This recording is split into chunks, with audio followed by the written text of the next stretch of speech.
Hi, welcome to Mystic Moons. Mystic Moons is doing something different today. It's going to start doing images, visuals of whom is coming to whom. Now, hopefully, we can sense all good things, good people coming your way. But sometimes there's a trip or two. A trip, a trip, a trap, a trip, like somebody coming to you that maybe you should avoid. And there's someone coming, some person coming to you who can be very blessed, very blessed, coming to you for good reasons, coming to you for love, coming to give you something that will help you. Just like there are people that are coming towards you to take something from you, there's people coming to you who have good things to share. And here at Mystic Moons, we're going to do a combination of indigenous methods. I mean, it's not just indigenous. I am indigenous, but it's not just indigenous. But, trying to look at the entirety of living. I mean, we have words, so I mean sounds, and we have sight, among two other things, right? Right? Taste and touch. And what I am seeking to do, is to bring your desire, whether it be a love desire or a protection desire, who is doing what to whom. Now, we live in very freaky times. Sometimes you meet somebody and you go, oh, very pleasant, or even could be repulsive to you. But there's a message that person, besides having the intent, they also are bringing their energy towards you. And if we could possibly seek out a method, a peekaboo, even if you can say a peekaboo, to what the impact will be. Now, and so this is going to be a combination of seeking to get into your psyche, the air around you, the ether around you, and you will join with me, and we shall see just how possible, how plausible, what, all those words, how, what, where, when, the whens of life, like when am I going to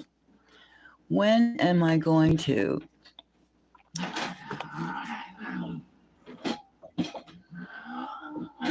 here's the Five of Swords. Now the Five of Swords is not exactly pleasant, but it's a battlefield. Life is a battle sometimes, most times. And it's knowing when to hold them and when to fold them, right? That's all it is. And dealing with the present time card, the present. So, if you are interested in being a bit of a magician yourself, embracing some of the magic. I mean, I guess if you can just go beyond your sense world, four sense world, you know, 4 or 5 sense world, which we all can, then you're in the land or the realm of magic. Okay, magic is a broad word. It's usually for fantasy. However, it is not fantasy. It is not. It is something that to explain the unexplainable, to cuckoo it. But we all know that there's more to it, more to things than what is being professed. So if you'd like to, I'm going to sit here and see if see if someone. Now here's a anonymous face. Now let's see now. Let's make it human. Let's make it real. Let's just go into it. Let's go into this phase. Now, could this be someone who is thinking, I need something behind this so it won't bend over? What can I use? What can I use? Oh, I know. Hold on a second and I'll get it.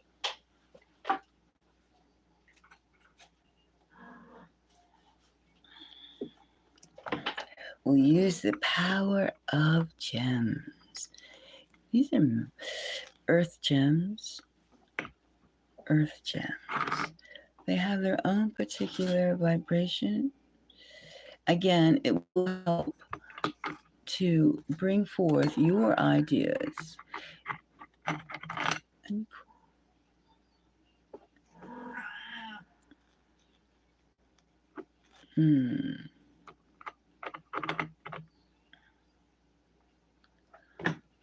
It could be a time lag.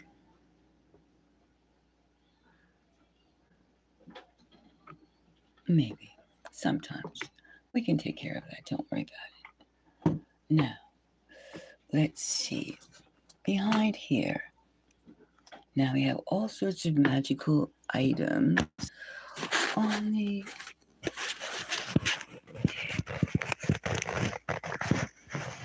table.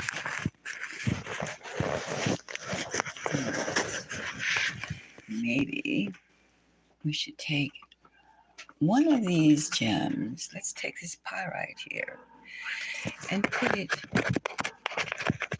in the arena. All right. Now, is this good? Should be higher. So you can see. And we can start this. And maybe push it over more. Well, all right.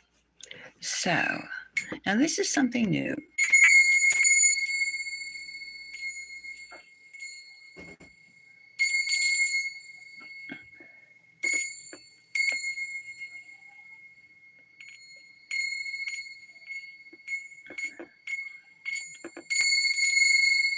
I have done many portraits I'm professional. You also construct figures from imagination, from wishes. I know the human body very well, anatomically. How well? Well, yes, I went to art school. Yes, I did. I confess to that. But not just like the nudes in classes. No, I also went to med school to like look at the bodies, to be with the bodies, to examine the bodies, to sketch the bodies. I can put together a human form quite well. So I do have extensive training, I guess you could say. You could say. But it's more than that. This is more. This is like tapping into something else on another level, not just skills. This is tapping into the ether.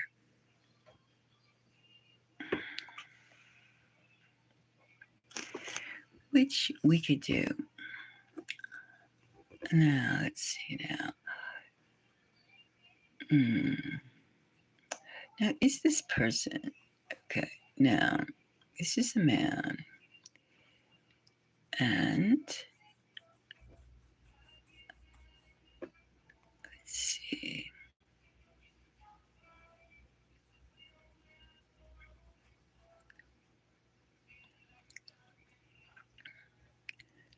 His lip, his chin.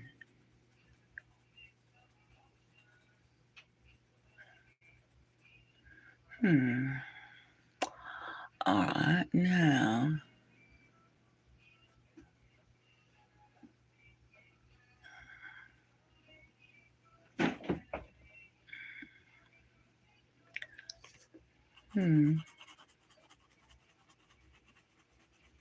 Now, if you would like to have a drawing done of whom you would like to meet, or are meeting, or you sense that maybe somebody you love, do you want to know if you are their person? All these things can be revealed, or there's so many messages in visual representation of things, drawings. Just like a camera. Sometimes when you're taking a picture with your phone or with a camera, you catch something that you didn't plan on. And you wonder, what is this? What is this? What is this? And it's very interesting, the what ifs, right?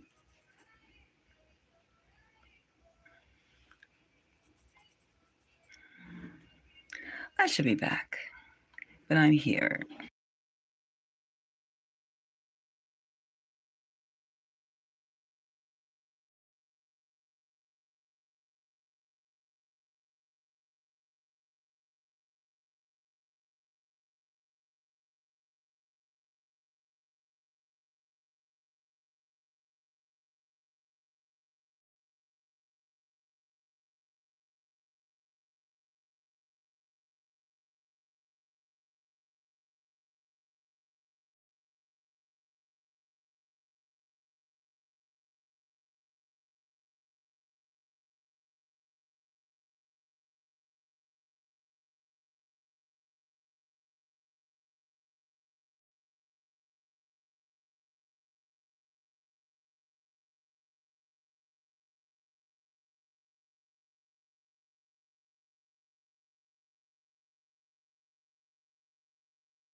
Again, we're talking about something in the present. And I would like everyone to know that Mystic Moons values privacy and respects your privacy, as well as respects your need to know. You need to know certain things, the need to communicate. So, I do have a request here, and I will soon get into it. Get into it.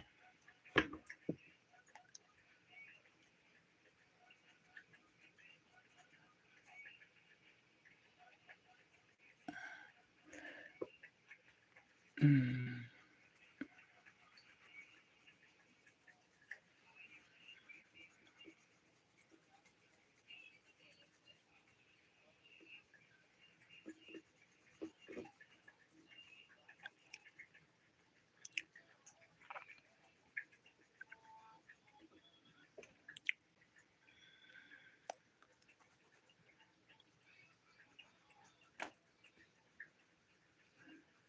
I'm seeing about just how my little easel here, homemade easel. I see this person. I have this person that I see is coming towards another person. And it's a male. It's this man coming towards this woman. And let's see now. I am going to.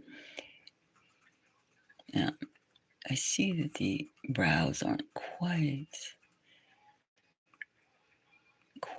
Now, this man, who is this man? Who is this man coming? And the hair is kind of up. There's a few, not so, generic. No. Oh.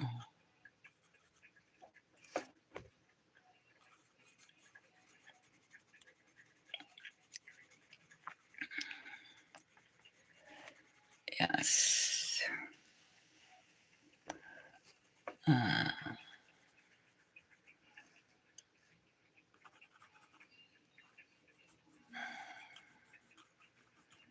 Curly hair. It comes out a little bit up here.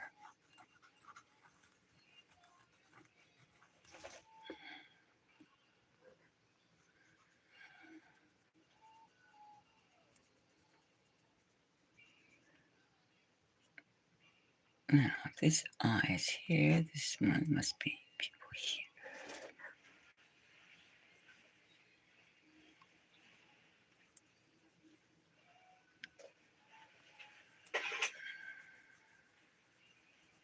Kind of like a little droopy. A little droopy.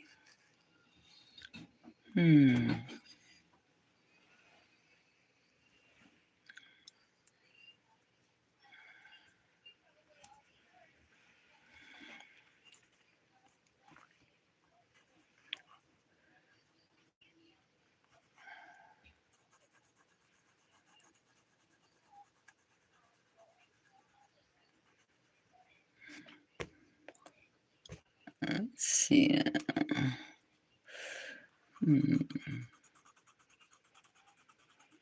I see someone coming.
talking without the thing.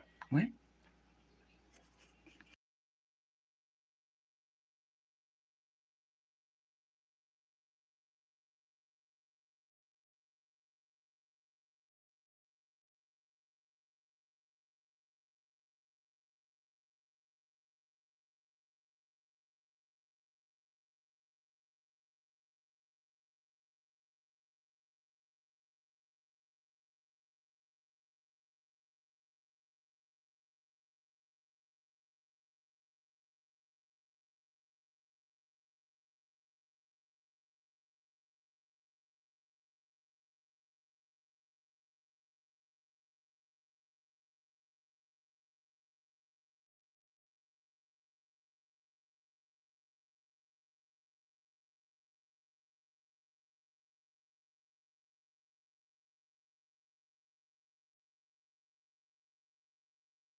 Actually, I thought I was talking all this time.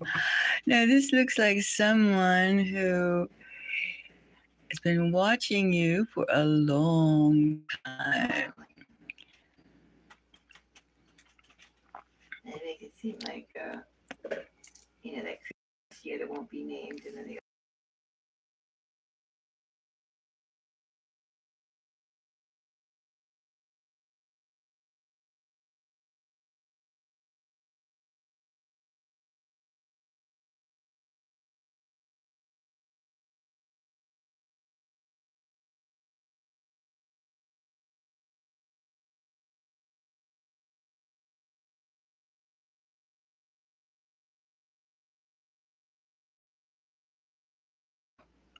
This person coming to you is a silver spoon. Hi, Shyness. How are you?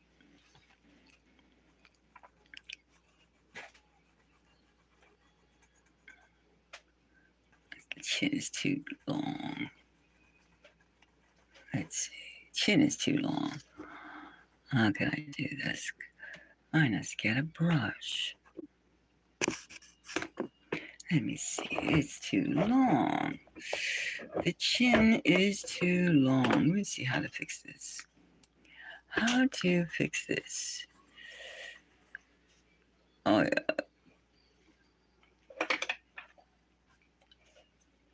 How to fix this chin up? Yes, this person is a silver spoon. No, at least a silver spoon. This person that's coming towards you.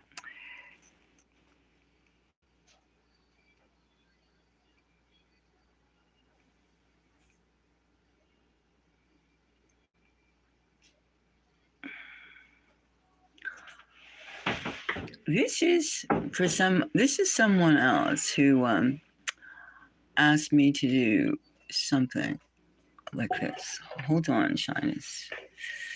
This is. I made the chin too long. Hold on. Bothers me. Because, the person does not have a small chin, but it's not this. it's not like this.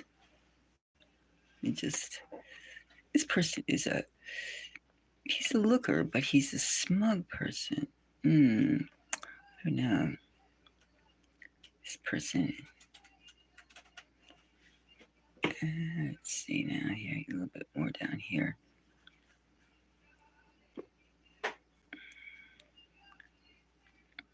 Hold on. Let me see. This person is persistent. And maybe this person has also watched you. Well, this person is coming into your life. And who's going to try to come into your life anyway. And I say, yes, he's been used to being catered to.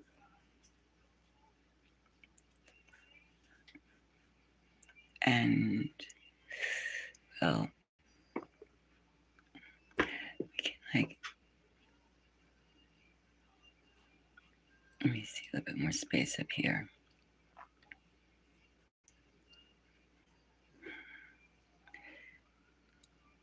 All right, let's see now. Let's see. You see that? This is still, let's see how's that. Now,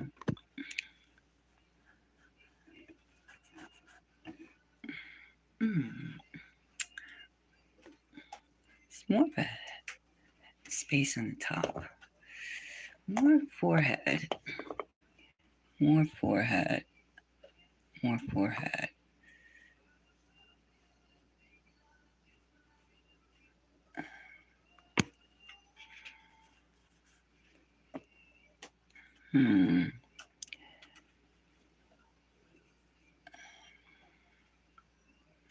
Well, let's see.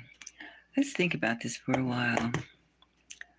All right, let's just think about this. Okay, we should go back in a bit. But this person I see fits you. Fits you.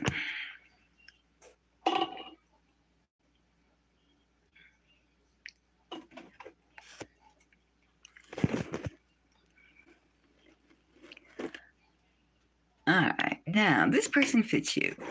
This person does. Now, let me move my cards. Let's see now. How can we get? I have a smaller pad. Obviously, I'm gonna have to use a smaller one. This chin bothers me. It still bothers me. It's not quite as sharp as that. Not quite as sharp. And the mouth.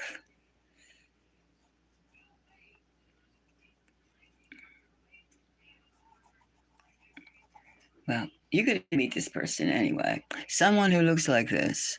And he is the type that's used to getting a reaction from women.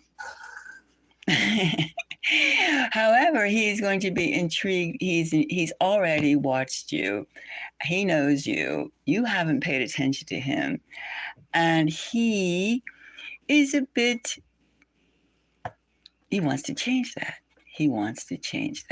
So, Penguin, I could say to you that this person is going to come through your door. Wherever you are, you're going to meet this person. And it's going to be interesting, to say the least. Interesting. Interesting. However, let me see. There's something. Let me see here. Where was that? Let's take away this. That does not go there. And this.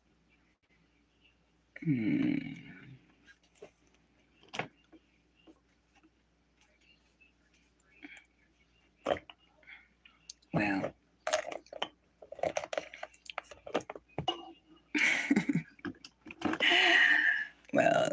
Maybe. No, wait a minute. Take something else away. Take something else away here. It's just too fat. Neck is too fat.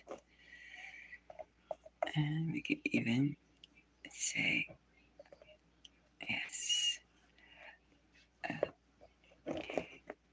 Now, this doesn't have to be the only person coming in your life, but this person has something to say to you. And they want to say it. This person is capable of being very kind. And it's just, and he's sensitive, and he feels like he's not being understood. However, he is a fighter. He is a fighter, so he's kind of cheeky about showing his real self. It's kind of cheeky. He's protected. Not protected. He's, could you even say, uptight.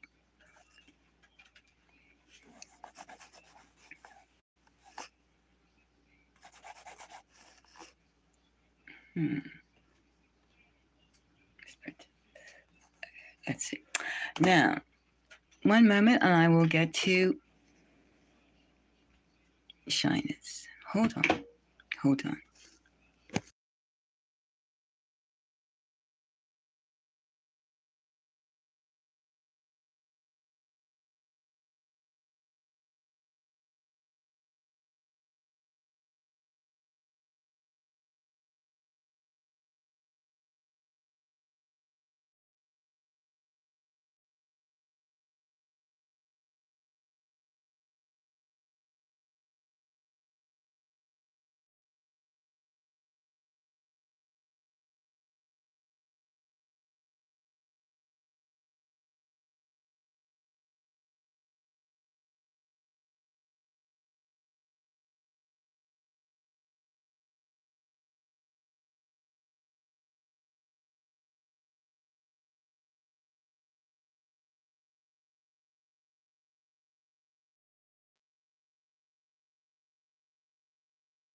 So, hi, shyness. How are you today?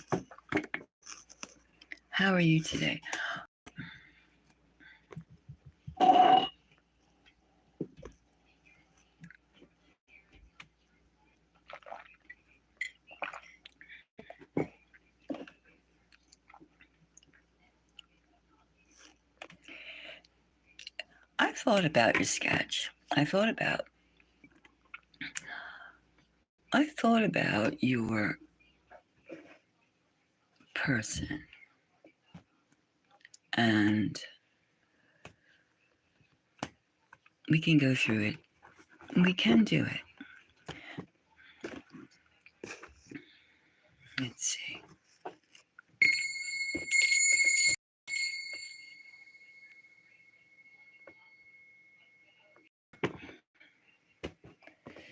We could see.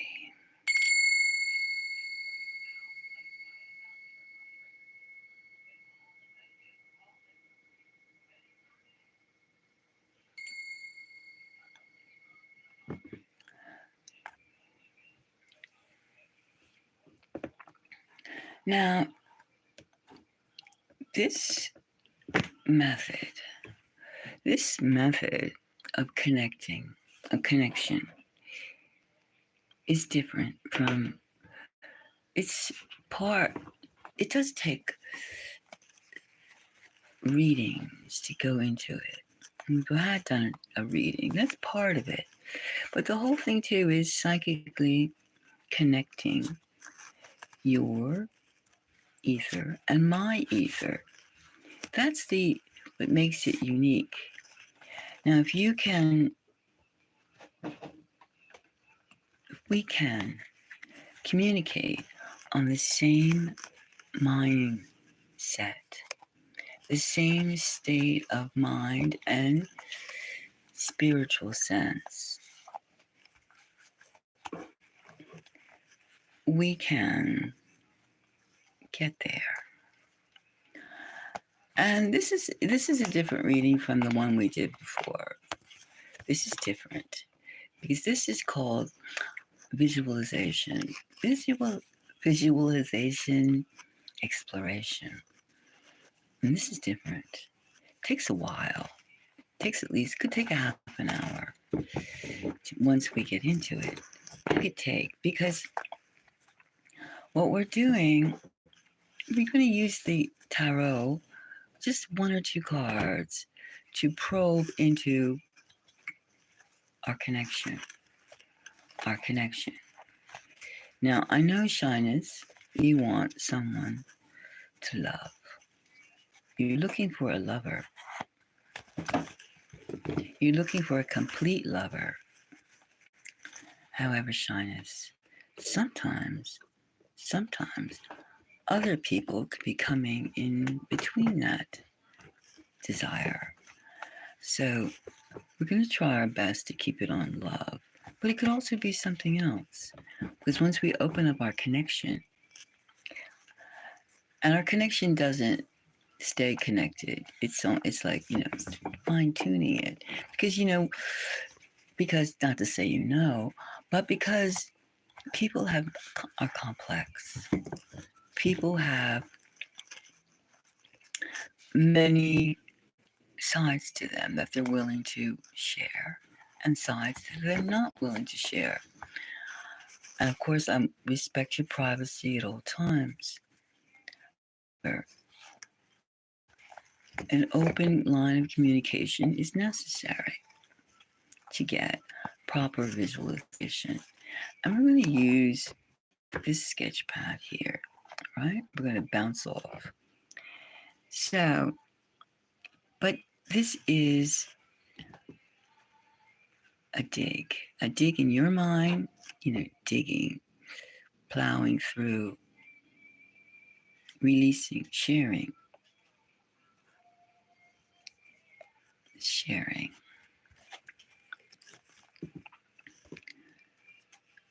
A champion of swords. Yes, it's the most total communication possible.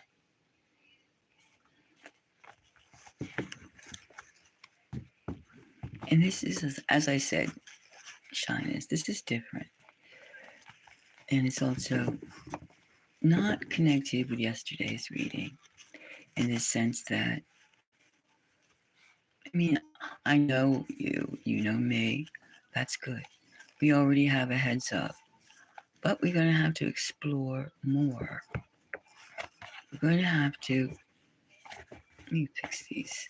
We're going to have to dive deeper to get more translucent, more transparent, things like that. That's what we're going to have to do. So, in a way, this is a new experience because I'm going to go into the image part of the psyche.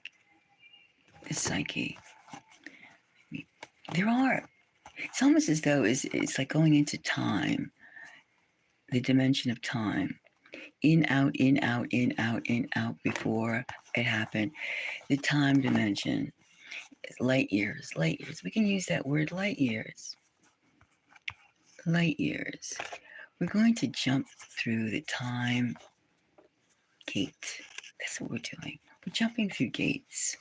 You are all heard of the gates. Well, gates are nothing but like supercharged travel through time and matter. And that's what if you have electronics, if you have apparatus that could travel through time and matter, we could do it too. Because first of all, we're thinking about it, right? We're thinking. And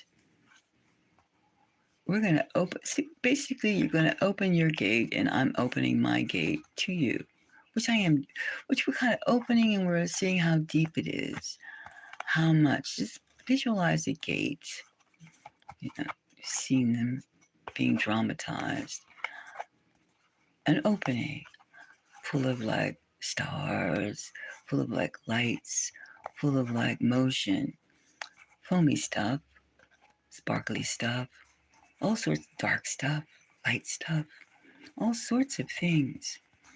Now that's how we get through.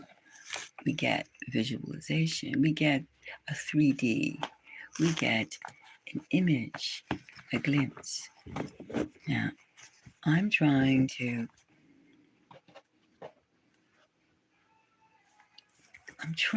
go through different time portals with you. Somebody, and we're doing the impossible, so you have to be flexible, so we can time travel together, because that's what this is. This is warp speed, time speed. Now, as I said, are you willing to do this, first of all? Are you willing to do this? Are you willing to go through time, a gate? Are you willing to do this?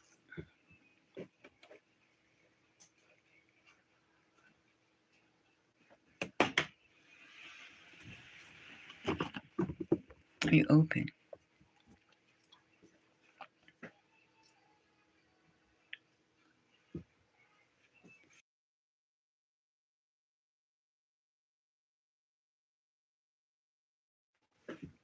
Are you willing, shyness, to go through this? This is an intense experience, because we're going through a time warp. We're going to go through a time warp. You and I.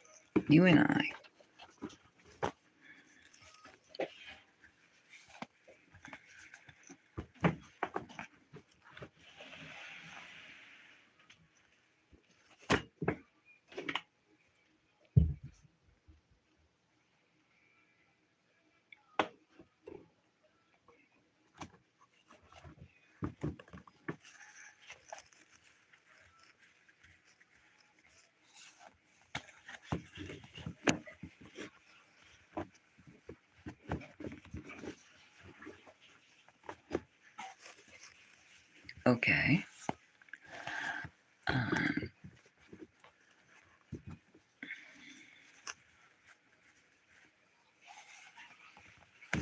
Now, it could take, like as I said, it could take like about a half an hour. Not of like probing. Now, I can already see myself in dark matter, in the universe. I can already see myself. Can you see yourself in like planetary, universal type thing, off this earth, off? Not like we're sitting in chairs, we're sitting in a sofa. No, where some part of us is like, let it go to like the universe of outside this planet, above, in between, not in what we normally would see. That's first of all what we have to be. We have to get in cosmic form. But before we get into real cosmic form, this is not a free service. This is not a free service. And I wouldn't even do this just to do it. But these images keep on popping. Images. I do get images. And for me to get your specific image,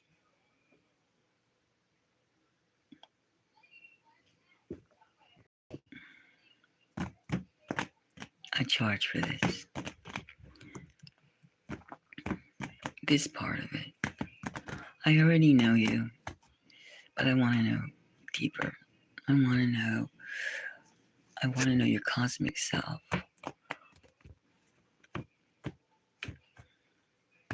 I think all of us feel each other on that level, but not consciously, which is why sometimes we get good vibes from people, or we get bad vibes from people, or we just like hijack on somebody else's opinion of that person. It's the cosmic energy. And that's what we're going for, cosmic energy.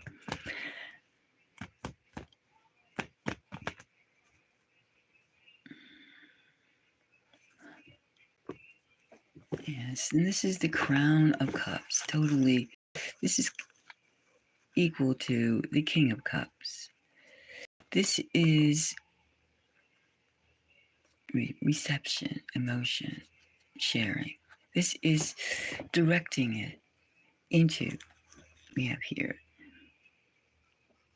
the Crown of Vessels, which is the King of Cups. This is kind of, it's like an indigenous, and this is something that indigenous people have always done. When you get to the earth, you're closer to our reality. When we find ourselves the Keeper of Swords. Keeper of Swords is like the Queen of Swords. It's important to share. It's important to understand what we're doing and to be receptive.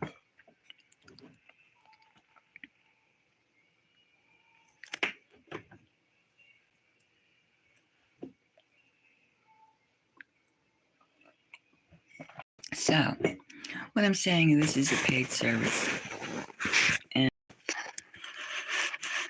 I haven't really put like a exact monetary on this, but I do want monetary. My time, your time, I need it. So this is a paid thing, Shyness, and it's different from the other one. And I do value your time. So we can get started when you're ready.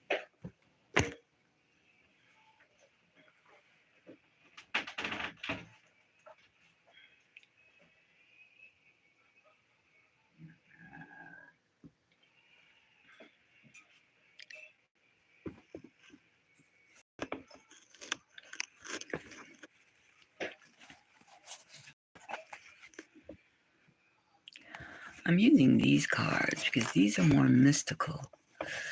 These are more psychic in some ways. The other cards I usually use they cut through a lot of things, cutting.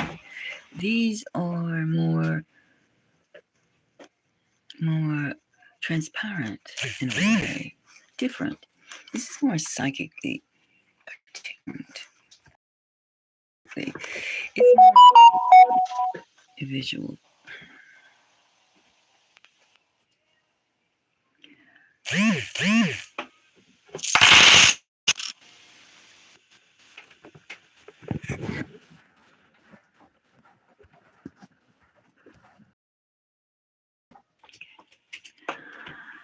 Okay, so we'll get started.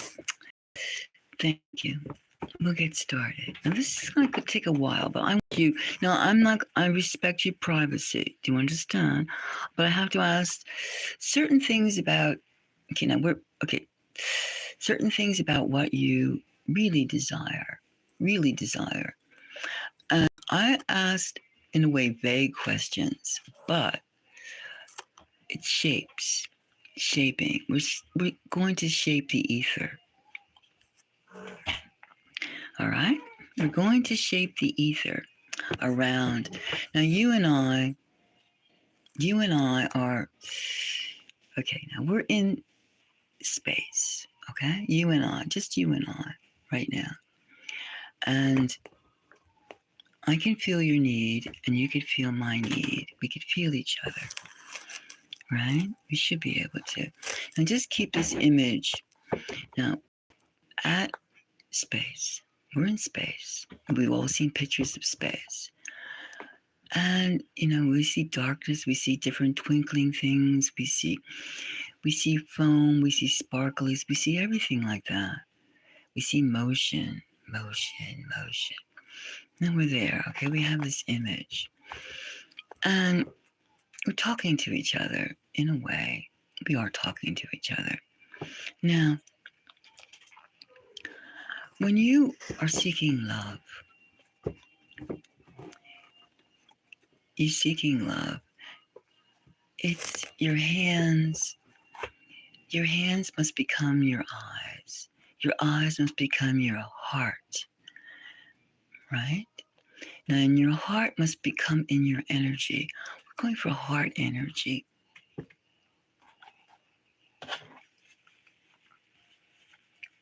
Heart energy, all right? Give me heart energy.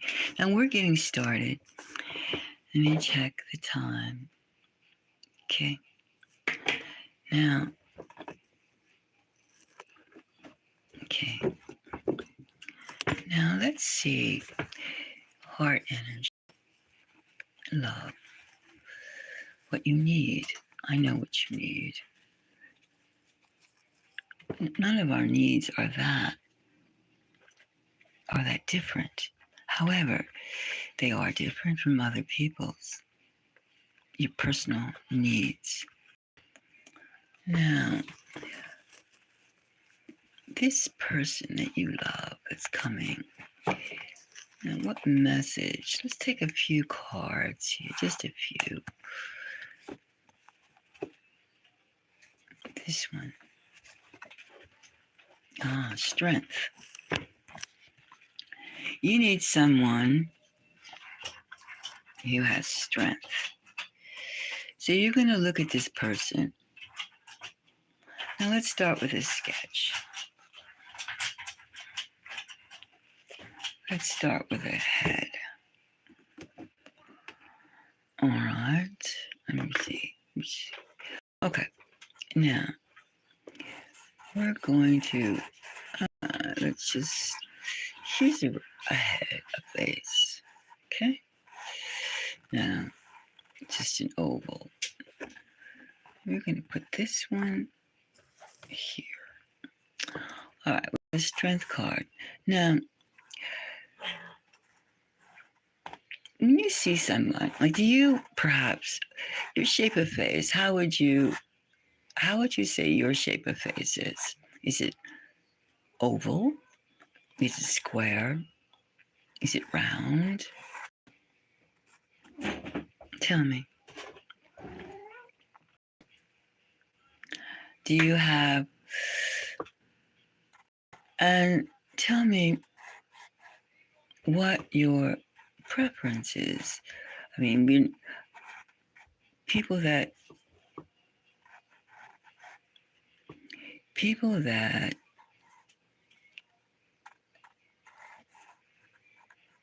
attract one another have a similarity in many ways. Many ways.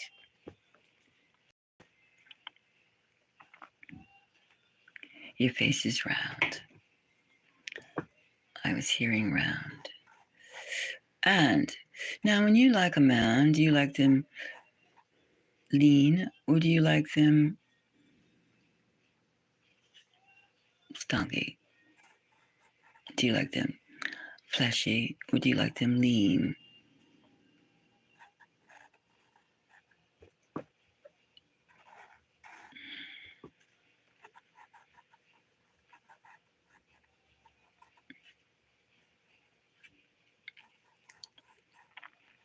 Do you like them? How do you like it? Tell me, write down to me how you like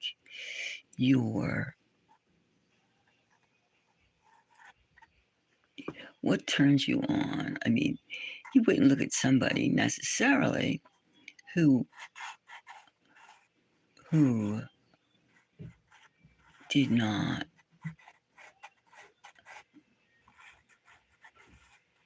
turn you on, get your attention. What gets your attention? Tell me, because that's important. What gets your attention? What do you look for in a man physically? Physically. We're all manifestations of our mental self, too. We have to remember that. If somebody has a jerky walk, probably, most likely, they have jerky thoughts. We don't like that. We don't like that. Let me take this one off here.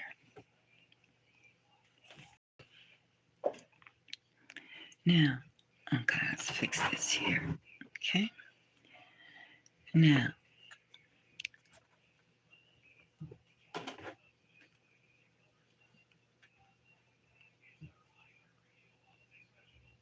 so you like good looking. Do you have a preference for Caucasian, African, African, Asiatic, island, mixed? Or you just like open? Open. I mean, what do you have a particular preference?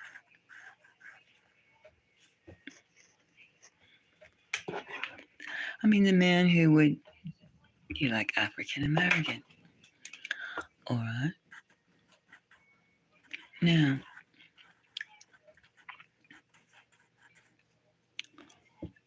let's see.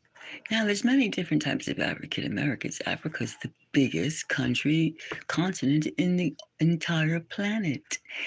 There's many types of African men, many types. We all know that. So, there's Ethiopians, there's Ghanaians,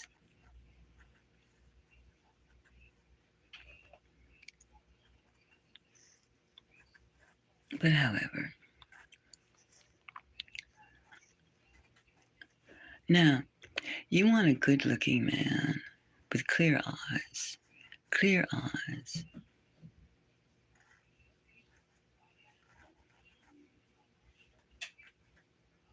Clear eyes. Let me go back to you.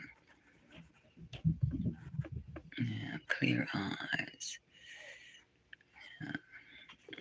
Yeah. And of course, you want someone who is.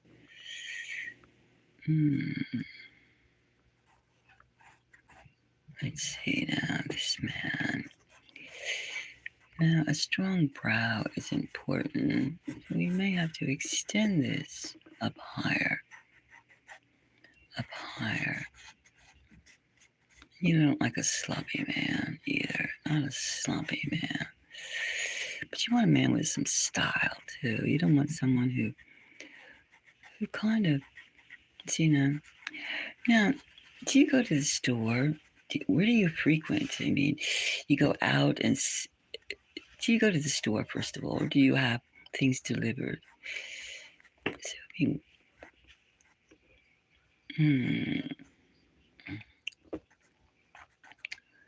let's see now.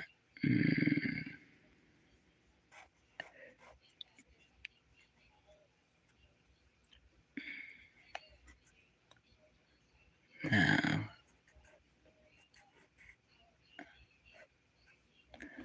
we need more chin. We need more chin. Let's see now. We need more chin. We need more chin. We need more. Let's see now. Now, let's see. Now we're kind of getting. And we want someone with strong, expressive. Okay, who's coming? Let's see now. Who's coming? All right, let me see. Now, you live in the country, or you live in a city, a big city, or a town, or a small city? I mean, how would you rate in other words, your place of exposure. In other words, how can someone approach you? Which is, I'm asking. Do you take the subway? Do you take the train? How open you are to others approaching you. How open are you? How available? How available?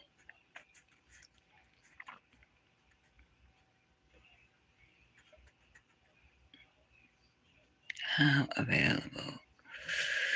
And let's see now.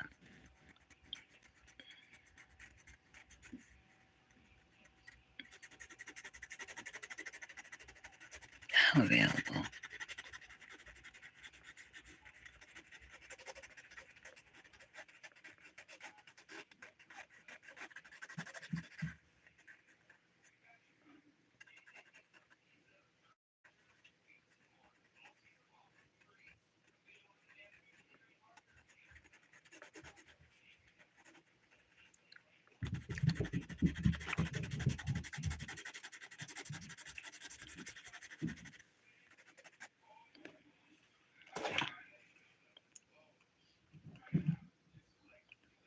Okay, so you drive. All right. But I mean, you do walk, you do go to stores, you do things. How open do you go to bars? Do you go to clubs? Stuff like that. Do you? Do you go, is there something that, what do you do like how do you say, what do you do on a daily basis or, weekly basis that put you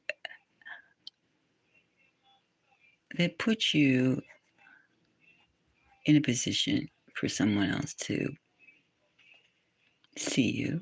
Number one, see you.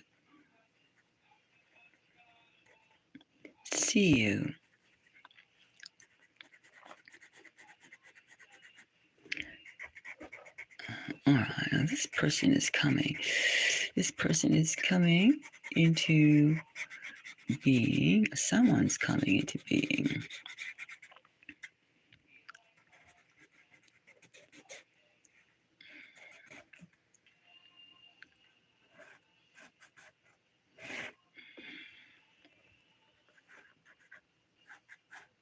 Mm. Mm.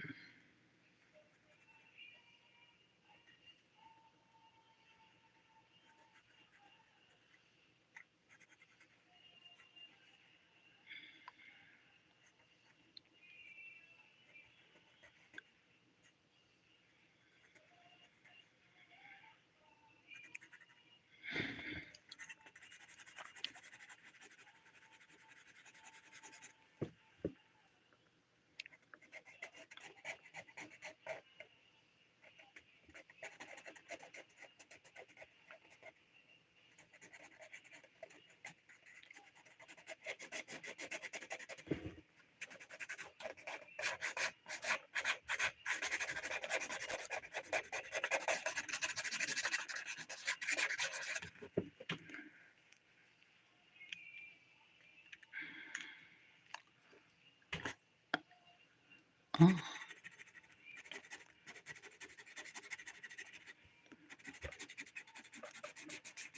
No, I thought I was working with a pencil. No, but let's see. Working with a pen.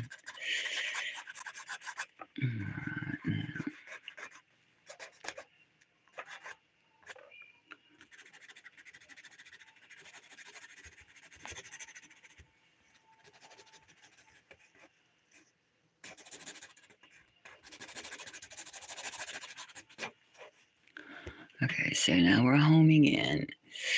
Let's see now. We're homing in something. Now, okay, so let me see where.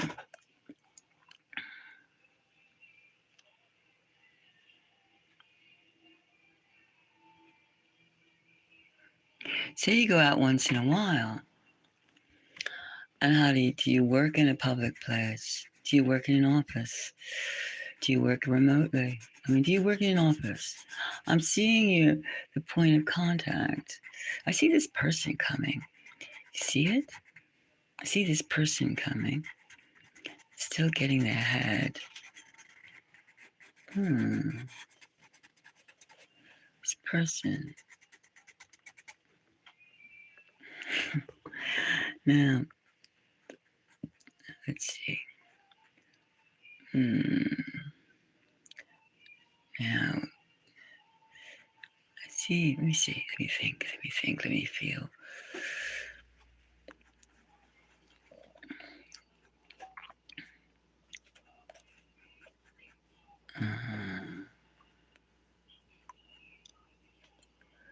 Now, this person is thinking.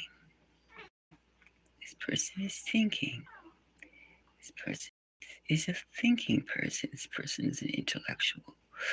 This person is not, this person is sensitive.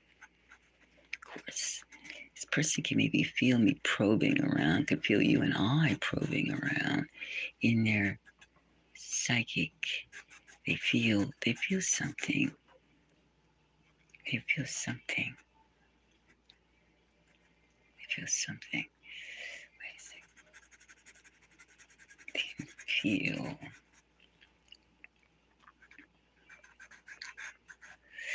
Now, let's see, this person has one of these apple things, what do they call them? Thorax, prominent neck. You know what I'm talking about. Prominent neck. Strong, not weak, strong. This person is not weak. The person has nice lips. Nice lips. Has a bigger lower lip. The person is kind of vain about lips. Lips. He loves his lips. That's almost, he's been told his mouth is one of his best features. And he has a good sense of humor too. He's fun. He's fun. He's fun. He's fun. In other words, this is a person who can roll and rock at the same time. He can roll and rock. He can rock and roll. Let's see now. Let's start defining this. Let's start defining. Now, we need more prominent brow. More prominent brow. More prominence up the brow, because this is a man who uses his brains. He's not stupid, to say the least. He's up there in the high percentile of intellectual capability. We need to make a bigger brain space, because this man uses his brain. He uses it.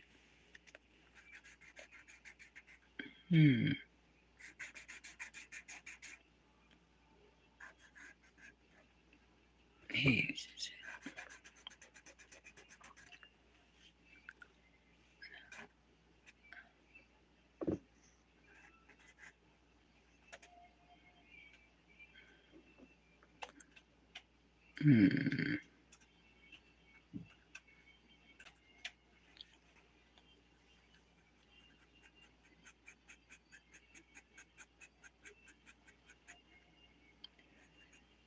Now, wait a second.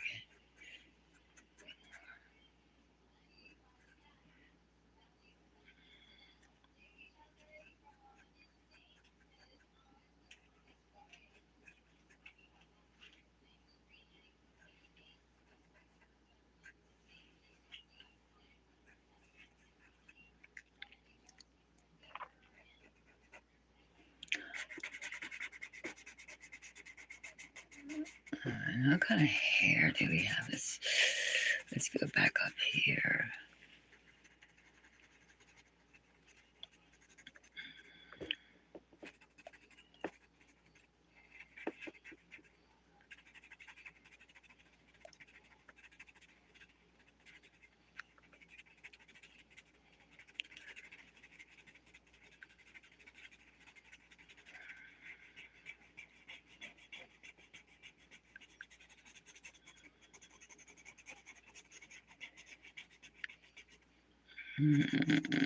Let's see. Hmm.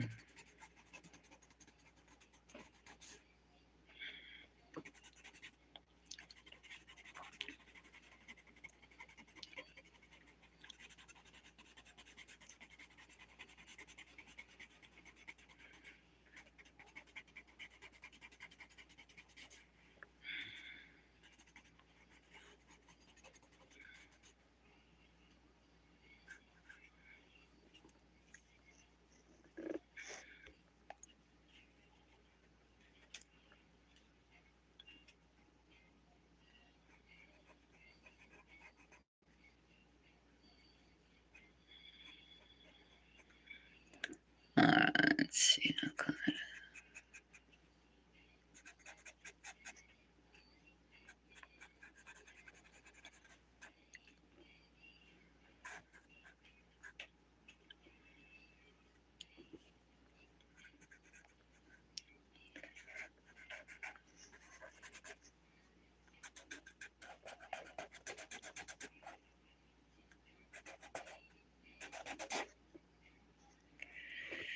Let's see.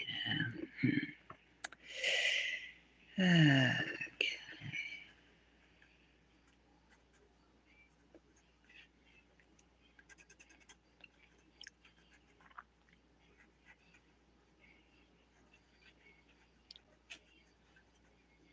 The person has kind of bushy eyebrows, but not that bushy. I mean, it's, it's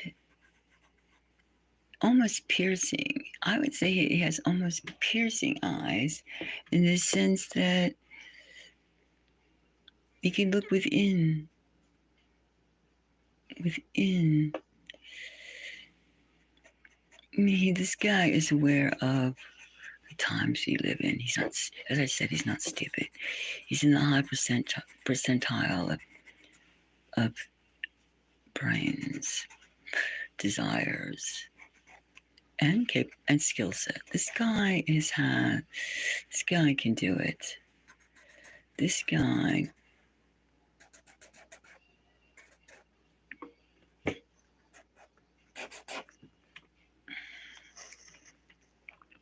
not with his mouth.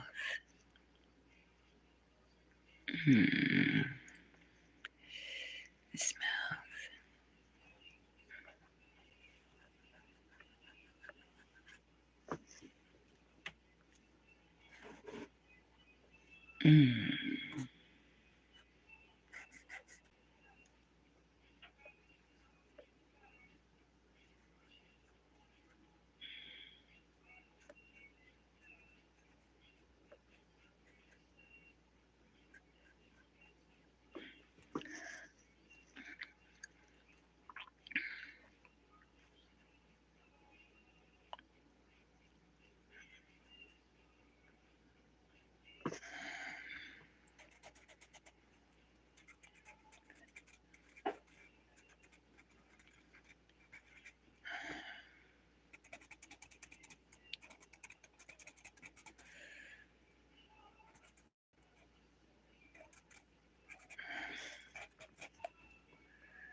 This guy has kind of one puppy eye.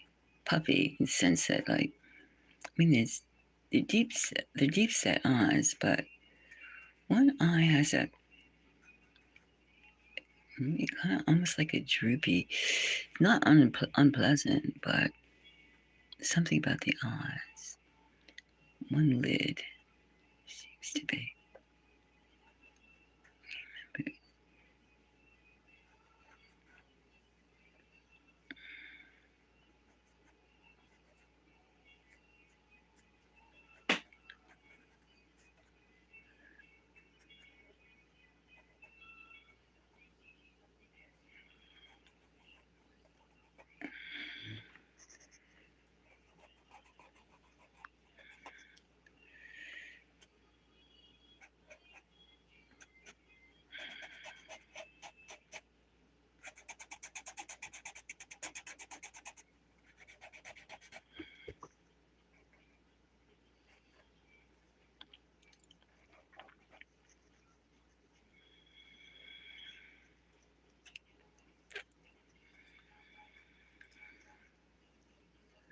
Hmm.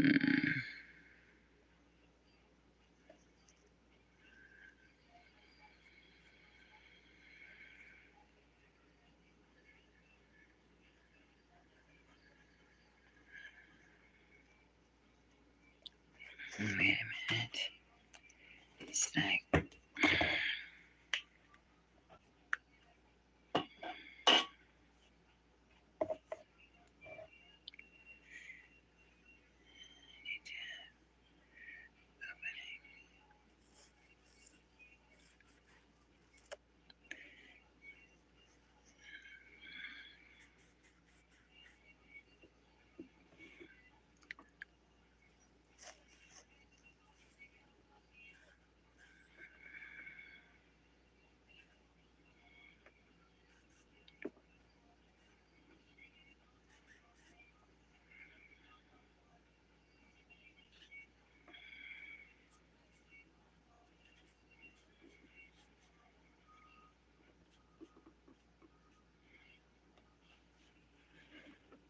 Hmm.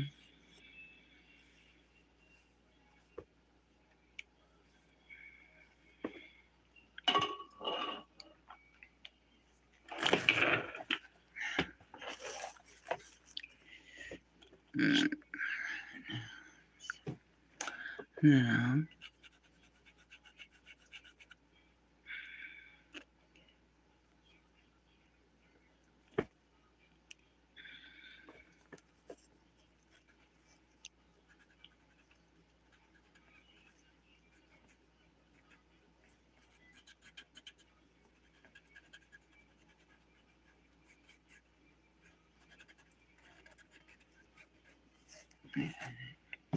Can't draw so close to the camera because that doesn't give me space.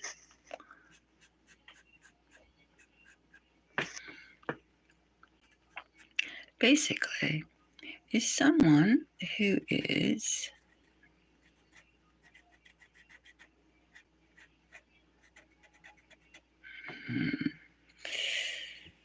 and let's see.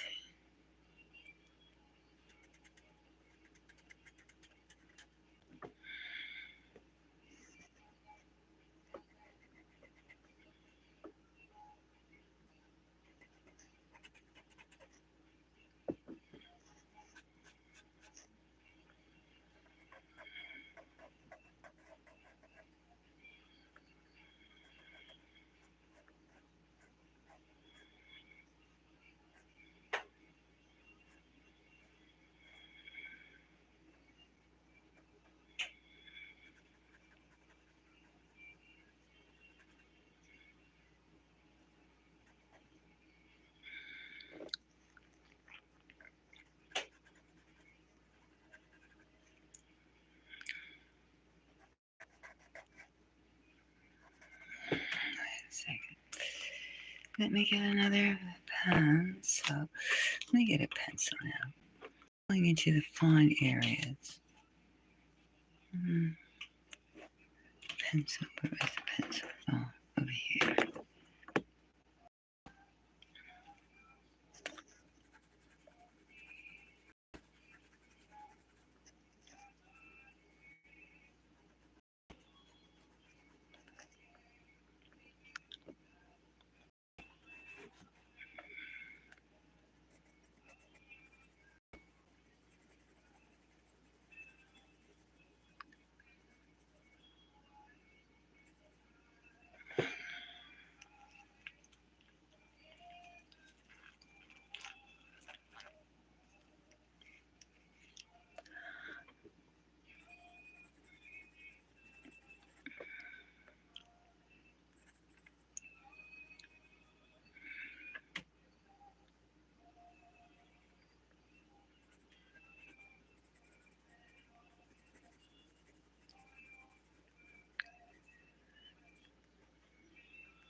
Yeah.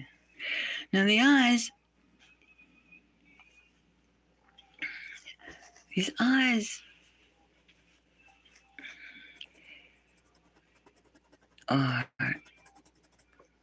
penetrating eyes, and they're sincere eyes.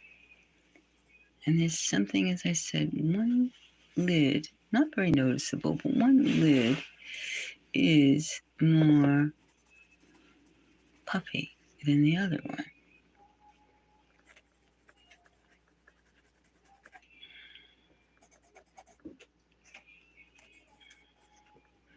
Now let me see.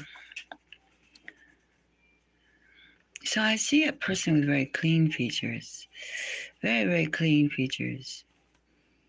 You can see the strength in the parts that you see right here.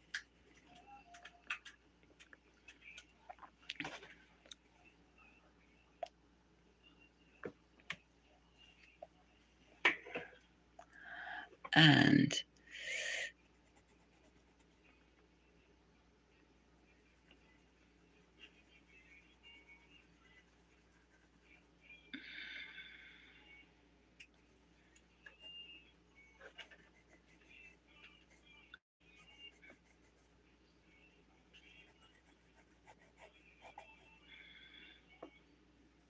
I can see this person has, let me see, what does he have?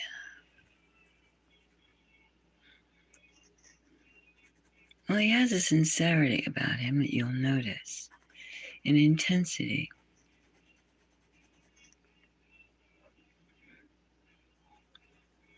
And he's open, I mean, open. He's not like guarded. He's not like a guarded individual. Like, I have to watch what I say, stuff like that. No. He has a freshness about him that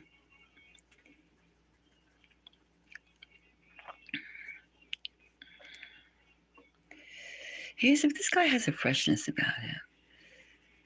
And he really thinks a lot.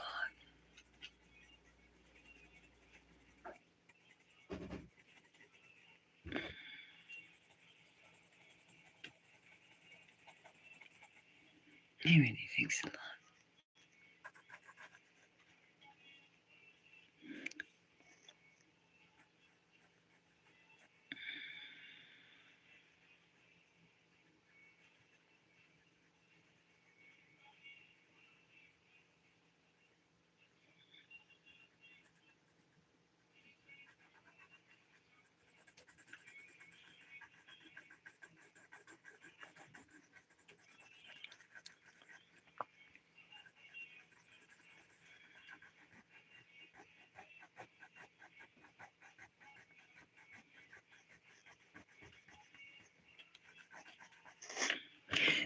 I see this person looking like this.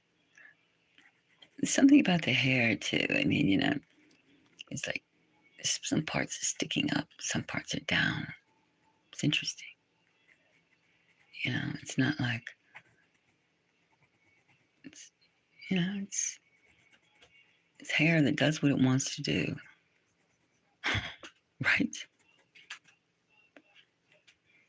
It's a neat person.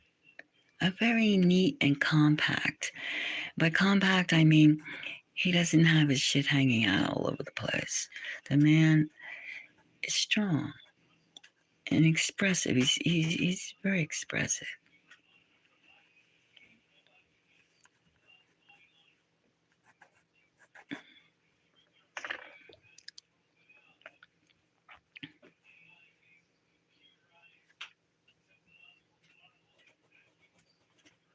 Very expressive.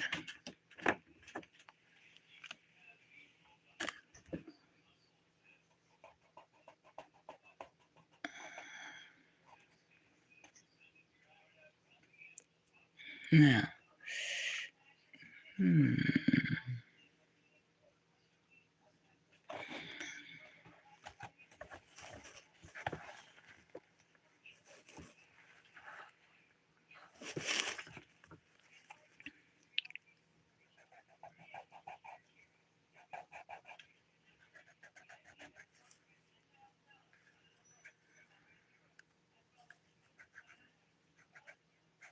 could have his one eyebrow different in terms of maybe he has an empty space. Could be an empty space in here. Could be. Could be. It could be. Just because. Hold on. Let me see. Let me see.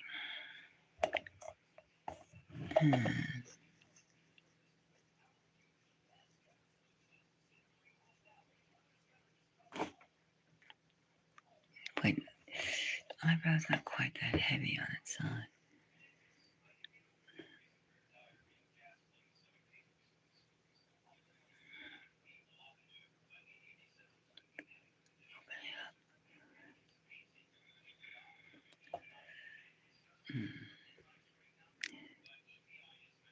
Doesn't get me on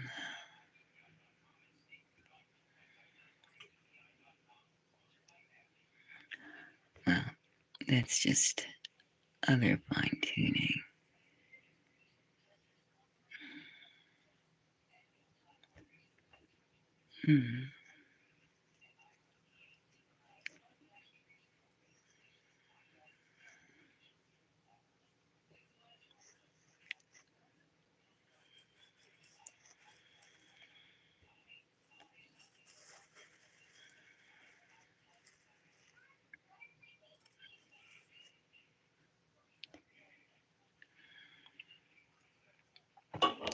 All right. Let's see. Well, yeah. Still is more we could do this. Dana.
Now you can say, who do I know that looks like this?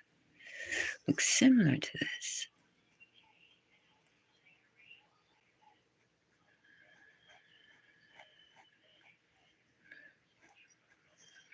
Yeah, that's a good question.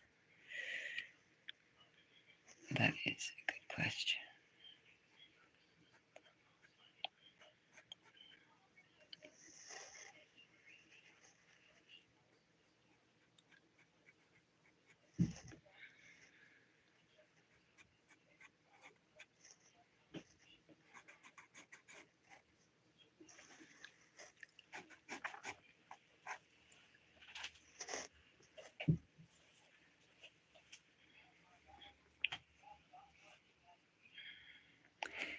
Well, I see this person coming, looking something like this.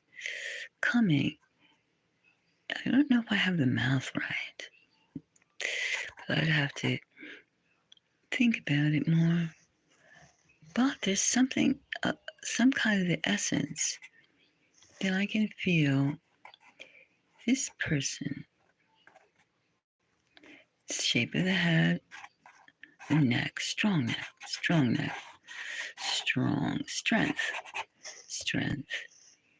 and maybe ears. Let's see the ears. Let's get these ears right.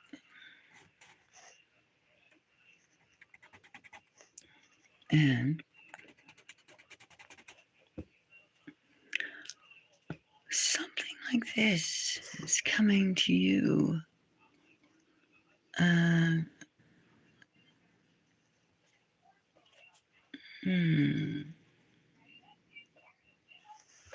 Bigger eyes, maybe.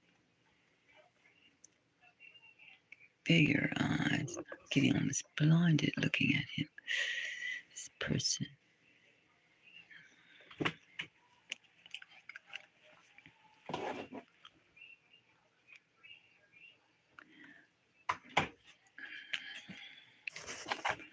Now let's see. His eyes. You see these eyes? Now let's see now. He has a few lines over here. Just because he does. He studies a lot. He has a few lines.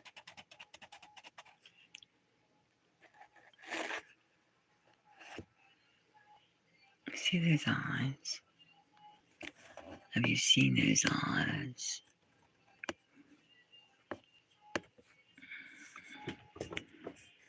Look at these eyes. See? This mouth. See those eyes?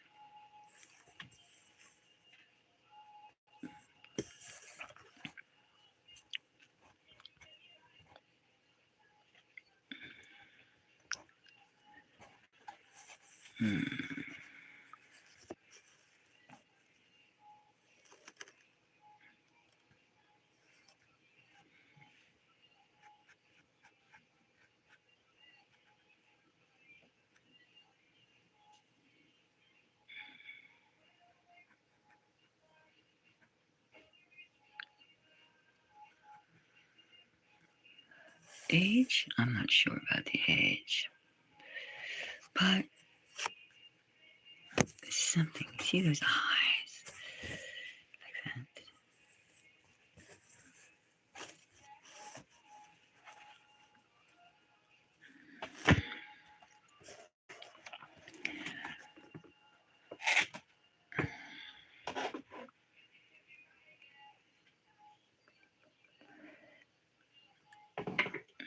What do you think, Shyness?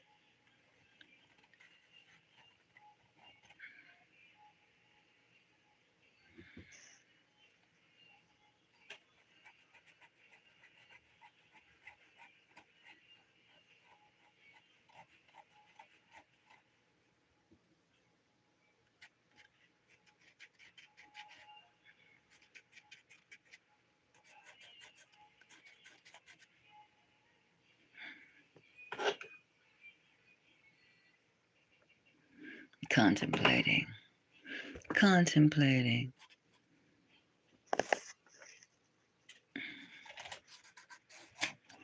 I see someone like this coming into your personal space. I've caught something of the eyes.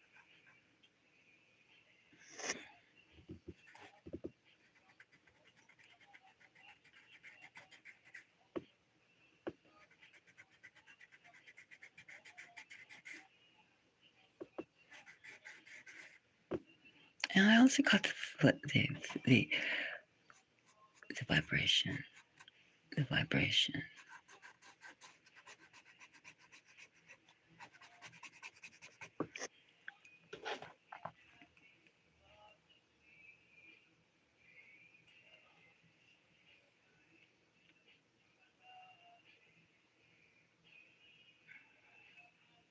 Thank you.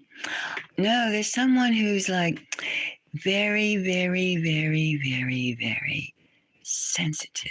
And he's looking for his match. His match. And this is, it feels like someone new. It feels like someone that you have not interacted with yet, really. But you see that you can get that. You can get that sincerity, that intention, that you're my woman. I'm going to make you mine. But he's going to not the caveman stuff. No. Mm-mm.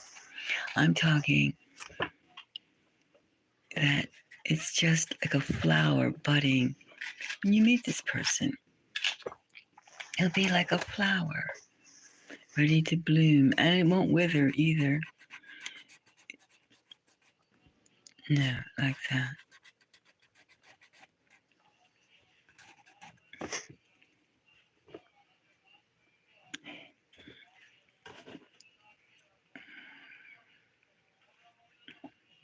Well, because we were together, that's why. But I do sense this is someone coming. Someone coming. Someone coming.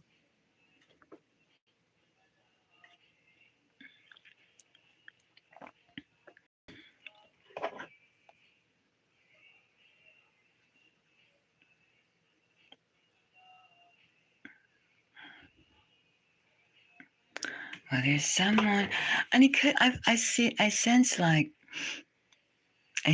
brown clothes, brown suit, brown something brown, like like a garment, brown jacket, something like that. Something, not blue, not black, brown, and kind of like a burnt umber brown, something brown. So, something brown.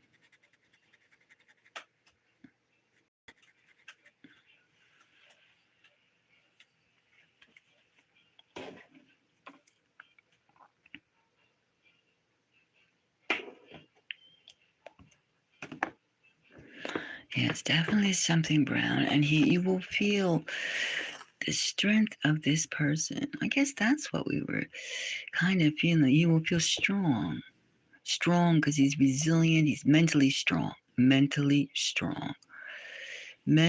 and physically strong, because we all are upstairs. What's in between our ears is all over the rest of us. That's one thing we both know. We both know that. Somebody is flaky upstairs between the ears, they're flaky everywhere else. And this, the lion. See that? You will see that. See that. Civilized.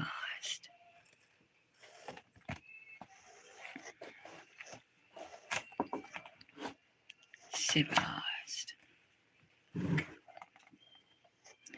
Civilized in the terms of understanding the complexity of today's life. Civilized in the terms of doing what is necessary at the proper time, not flipping out, not doing shitty behavior, knowing a righteous path. That's what I'm saying. That's what I mean. You will find your strength in someone. He has the strength to do that the right way.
You're welcome. You're welcome very much. And let's keep in touch. Blessing.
if anyone would like a psychic soul sketching or tarot readings,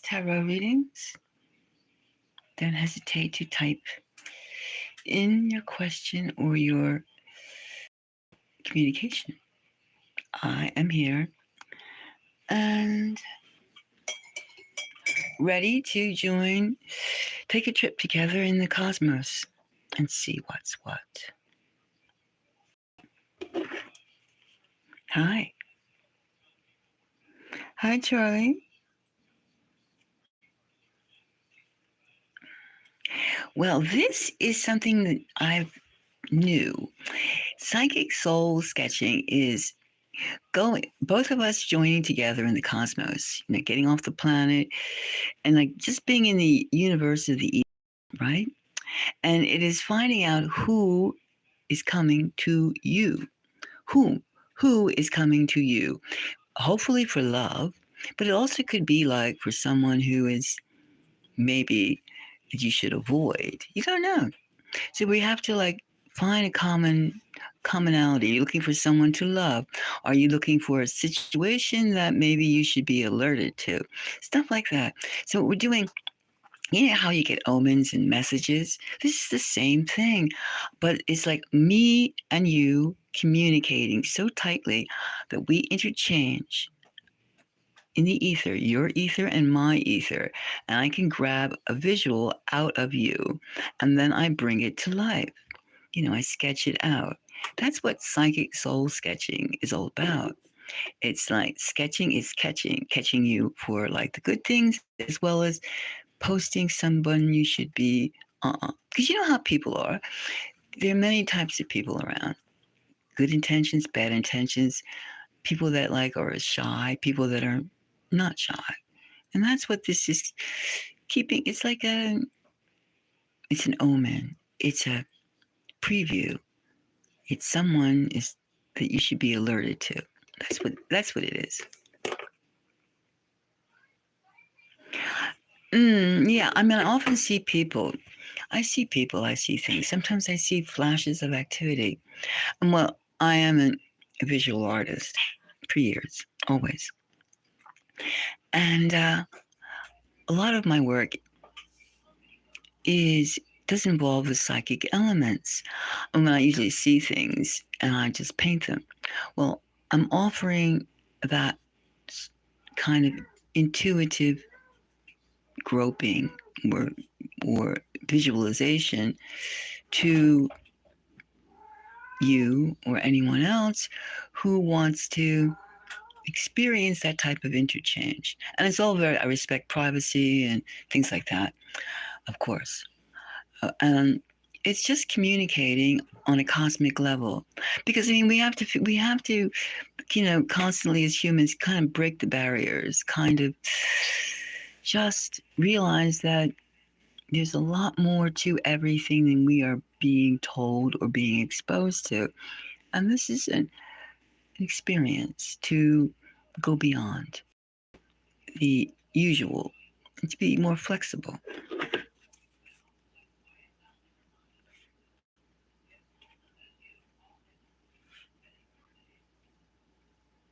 Thank you. Yeah, I have quite a lot. I do. I'm very much always into feeling what's humanity, feeling what it means to be human, stuff like that, and the contradictions, and because I mean there's got to be more than what we see, more than we hear, more than what is thrown down our necks. And I mean, what is the goal of like culture but to define the era in which we live in, right? And the same thing in terms of our own universe, our own microcosmic universe, is like, when you have your needs, we all have our needs, but you want others to know your needs, and you want to sometimes along in the communication things get like twisted. But if you have a clear image inside, you do have a clear image, and somebody else has a clear image too, and you're meant to they're meant to be meant to come together. That moment should be valued, and that's what I try to grab out of participants in this psychic sketching, psychic soul searching sketching, is trying to like fish out, bring out, so it makes the meeting more poignant, more real, and you're prepared. You're looking out for something like even when we take like I use these cards. Hold on. I use these cards, which are different than the other ones. These cards here, yeah, they're more interpretive. They're more psychic. They're more cosmic in a way. They're more cosmic. And in terms of this visualization, because it's different. Now, then we pick a couple of cards out to put us on the right path. And then we go from there. That's what it's like. That's what it's like. And it takes about a half an hour.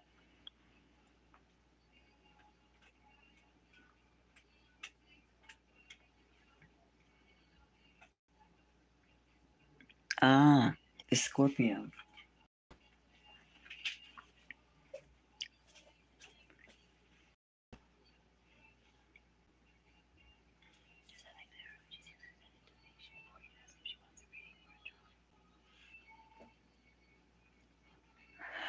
Do you want a reading or do you want a drawing?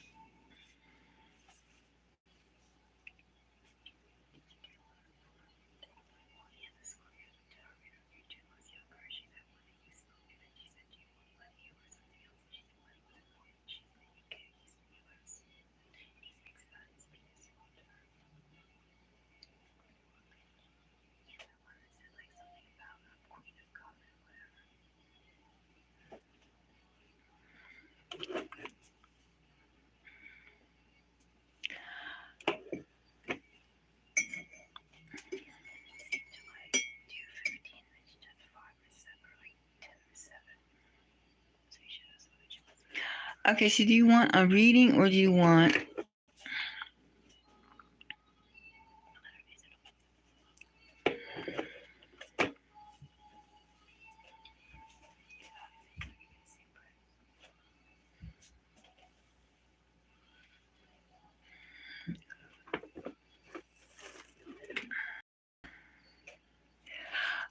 Okay, so if you're going to do a psychic, remember, if a psychic soul searching takes about a half an hour.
Okay, 1 second and I'll check. Hold on.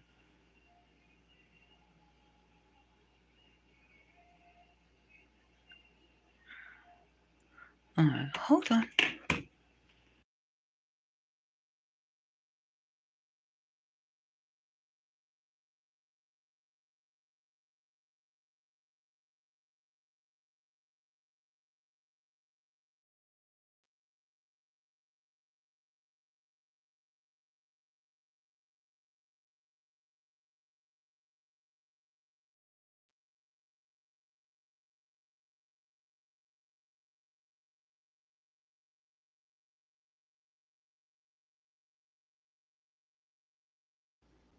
Charlie, hi.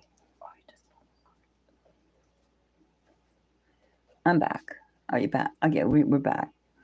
Yeah. I would need a little bit more than $5, Charlie. You'd have to put more into it. I mean, I could really, Charlie.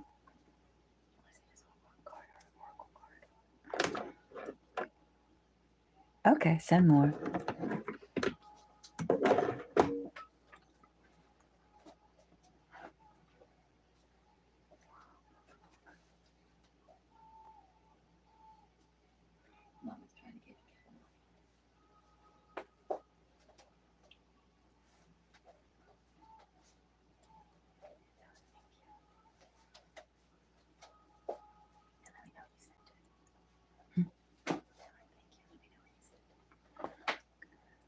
Thank you, and let me know when you send it, okay?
Okay.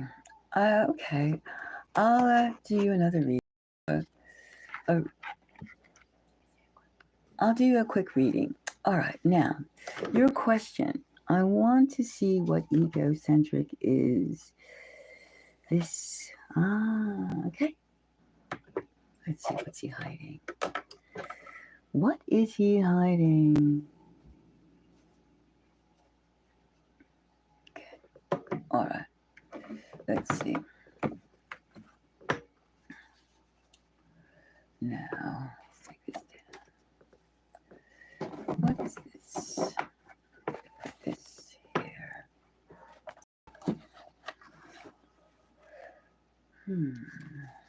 I'm going to shuffle some cards.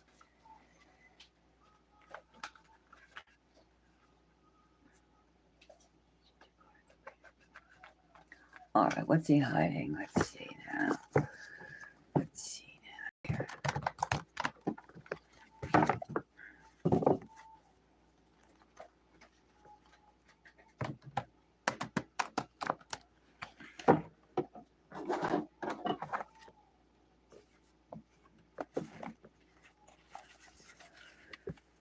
Make sure they're all in the right spot, the right place. Now, a little bit more shuffling. And let's push these finger things down. Let's see. What is this person hiding?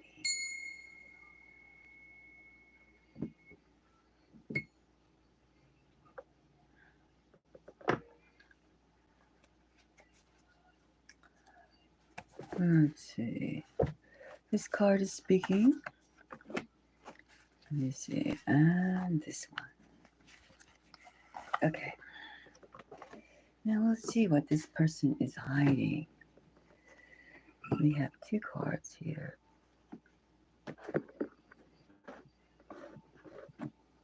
Let's move this out of the way.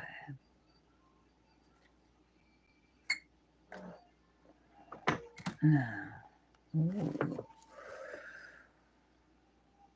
7 of Wands. And then we have the 10 of Vessels. Well, he's hiding his fighting spirit, that's for sure. He's hiding his aggression. He's hiding the fact that he has to always be right. He's hiding that he is the sunshine of himself. And his opinion, he's hiding the fact that his opinion matters.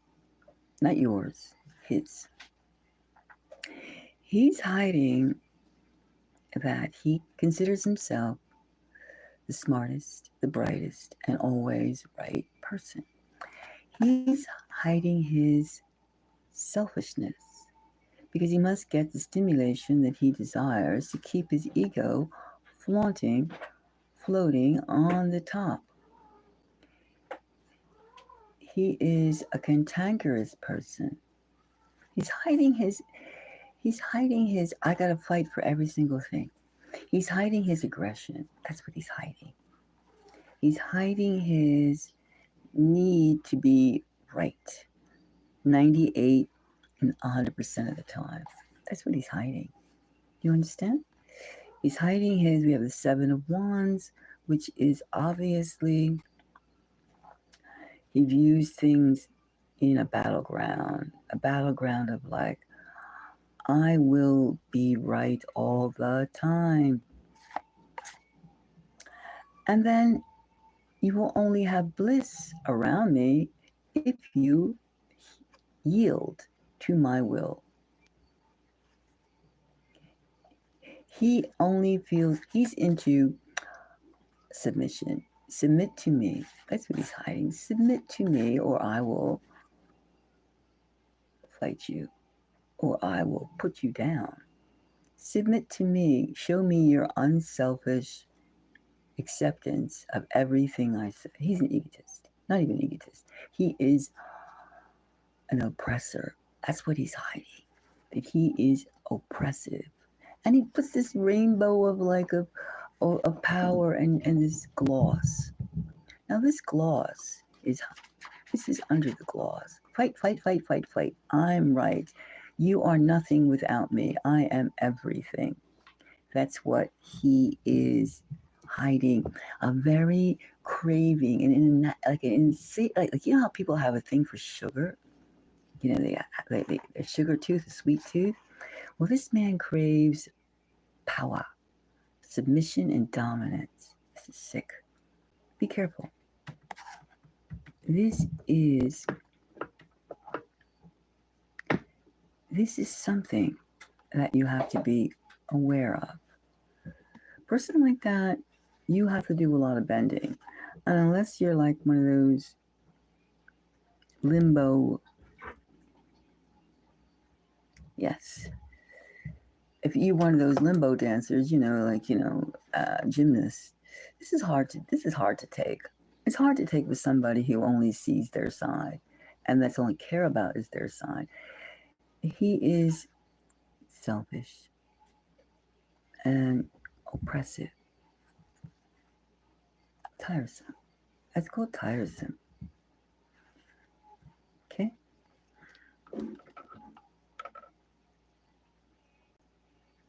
Well, you can very well see the fact that, like,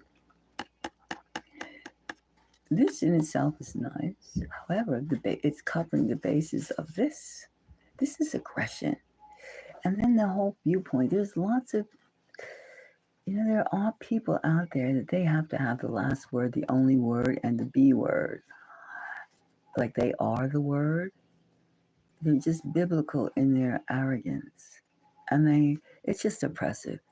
I'm glad you understand. You should be well aware of that fact. Remember, he's hiding this. This is masking this. Okay? That's what I see.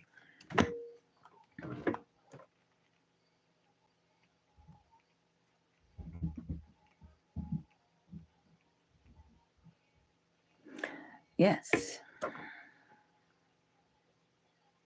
Okay. I'll hold on.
Hi.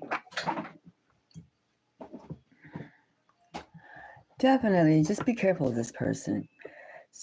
There's more and more.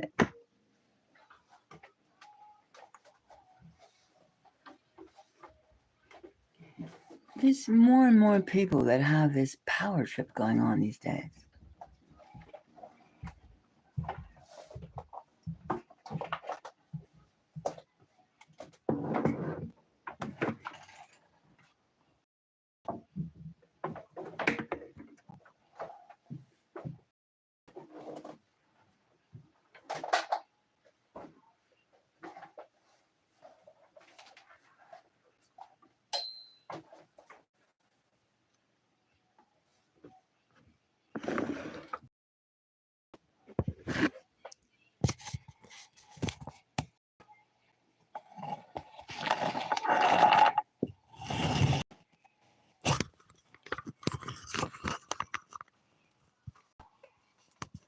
Okay.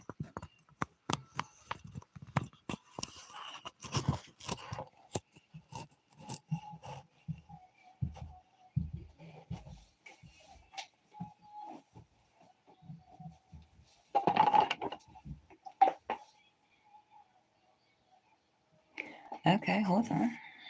Well, let's see.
Okay, just wait 1 second. I just want to like grab something. Hold on, okay?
Okay, back.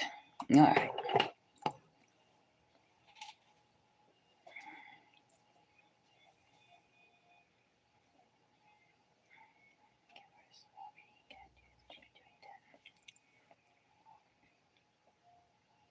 That's good. Okay, so what is the question? Let me shuffle these cards. I'm going to look at pyrite.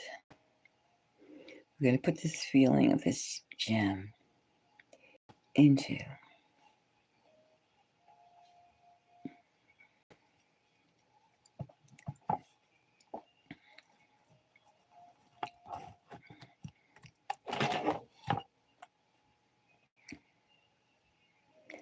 Right. Me too, me too, me too, me too. Just look at that. It's gorgeous. Just gorgeous, isn't it? Isn't that beautiful? It's amazing, like, no matter what shape it comes in, it's just fabulous. It's just fabulous.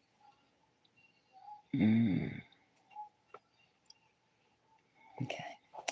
So let me shuffle these cards and see what kind of impulses, what kind of secrets. He's definitely seems to be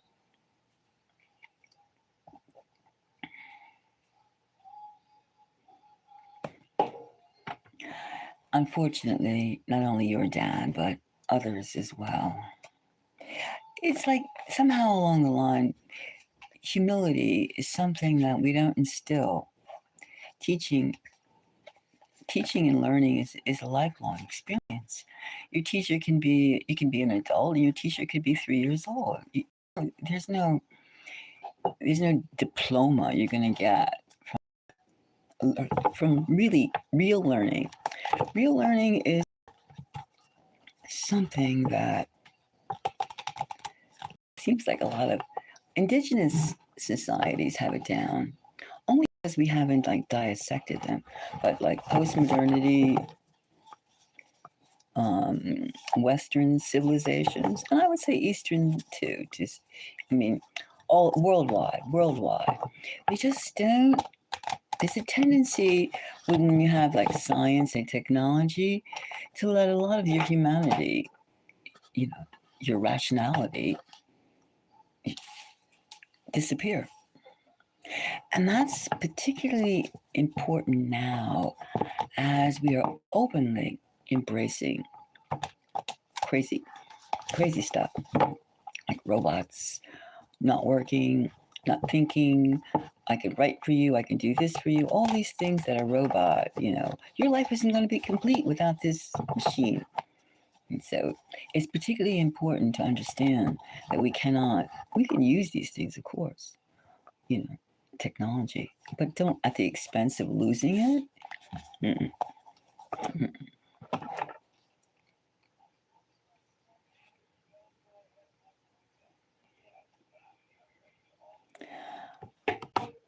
Yes and no. Yes and no. Yes and no. Yes and no. I mean, yes and no. Because that's also assuming traits like your mom, traits like your dad. You, in a way, I mean, they were our first teachers, our first reaction, but we still have a path. I mean, you were born here to do certain things, and you were born at the right time. And it's not to accept somebody else's time, but your time. You know what I mean? Okay, so let's see. Let me look. Now, what else is this guy, this man, hiding?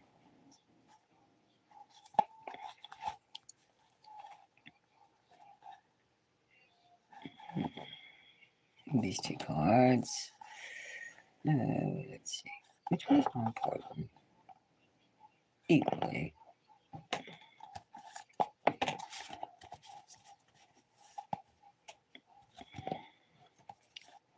Let's see this one. All right, now wait a second here. I'm going to see now which one of these cards. They all seem to have equal, but I'm going to put one aside and take this one and take this one. Okay, now we're going to talk about the traits.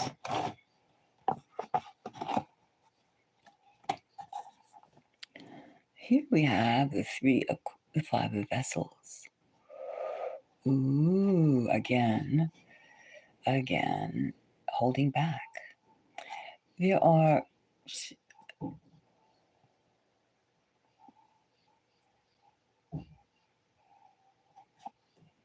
holding back.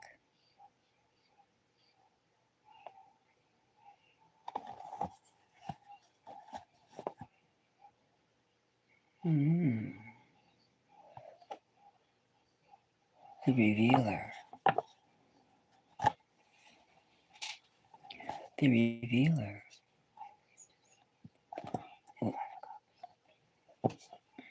Oh, look at this. Well, first of all, he's very paranoid about women. He's very paranoid. And this is the five of vessels. It's more or less like the five of cups. He keeps holding on. He has grudges. He keeps grudges because he's so busy thinking about who and what did happen in the past that he felt he was scorned, that he cannot see exactly what's in front of him, and he also has to hold back because he feels he could lose everything. So I would say he's hiding his pettiness. He's a very petty man. He's a very petty man, tit for tats. And against the more stronger the woman is, this revealer is similar to the high priestess, which means the more he could see, the more advancements he can see in others, the more it triggers his petty thing. it triggers his petty response. It triggers him. It triggers him. The more blessed you are, or somebody he needs is blessed, the more tighter his heart gets. The tighter. He has a lot of psychopathic. He's trying to he has a lot of problems. This guy has lots of problems. When you're dealing with a petty egotist who always has to be right. And when they see others, he suffers from envy and envy and greed. I would say these are his two. He's hiding his envy and his greed. Those are two sins. Those are not virtues.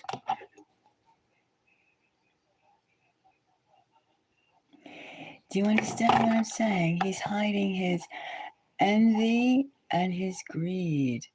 When he sees abundance, instead of feeling blessed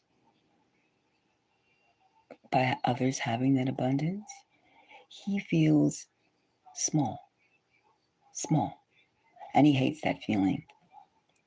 He feels competition. He feels, you're just doing this to show me up. This person's showing me up.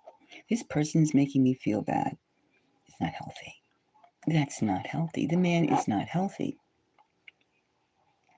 Yes, you understand. So it's kind of, unless you're willing to like hide yourself, who you are, play act, skits, theater, this person is constantly going to look for, like, where to stick the pins.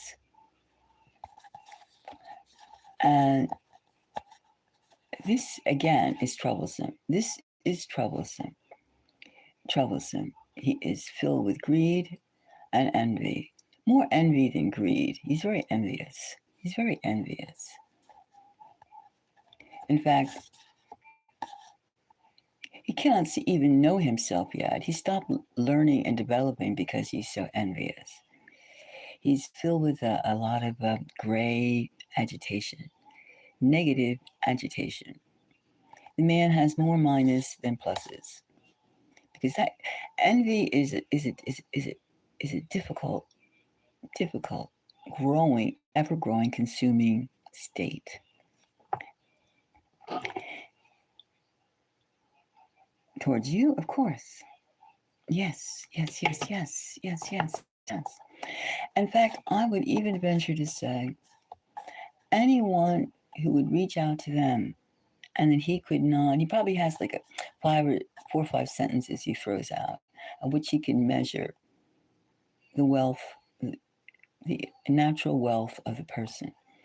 And if you don't answer it in a way that's conducive for him, then you get on his bad side. Then he becomes envious of you and he seeks to put like the daggers in you in his own way, in his own unique way. He's in his own unique way. Because everything about him he must feel is unique. At the time when you need support, he can be. That's when he'll attack.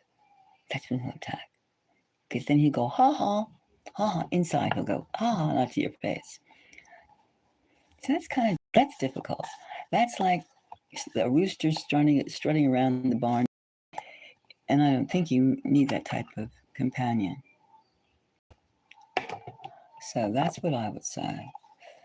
This man is very afraid of strong women, very afraid of women who have their own opinions. He's very much into role play, but he's not exactly a man to follow because he has no standards, no real feelings except envy and greed. And I'm right. So that's what I see. He's trying to hide his pettiness. That's what he's trying to hide. He's trying to be somebody he's not. and he's not willing to do the work it takes to evolve to being a more giving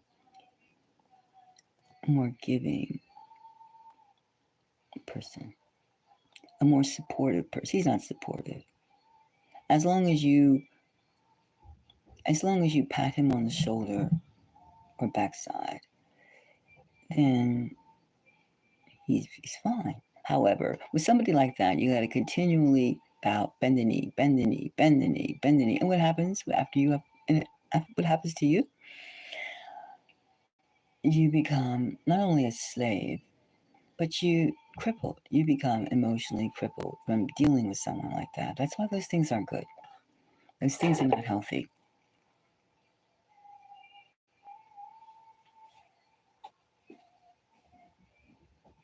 Well, he is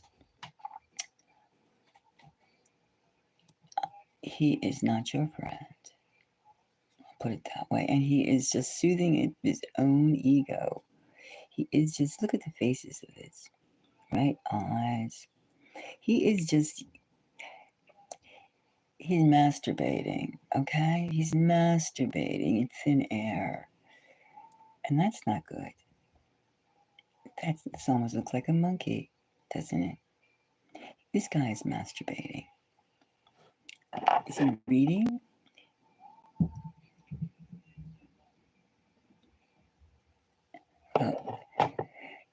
Being a guru, a teacher, it's better to be a companion who wants to have the best for you.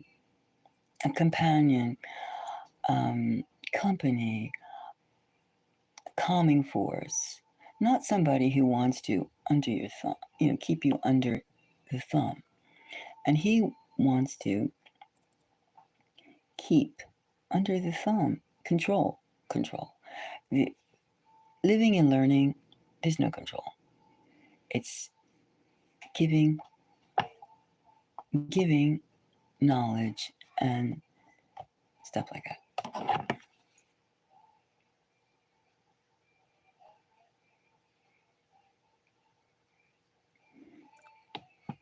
Well, there's some sort of message that's under review. I don't understand what that is either because I don't see it on my end.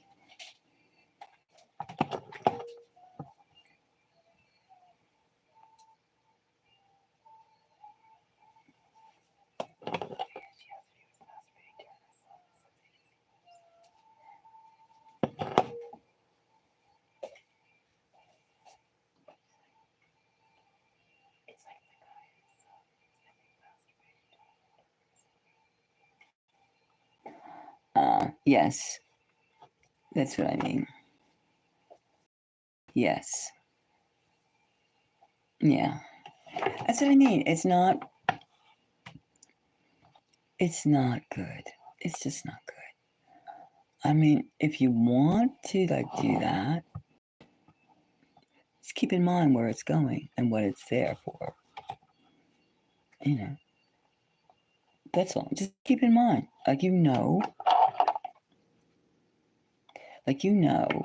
Is that what you want or is that not what you want?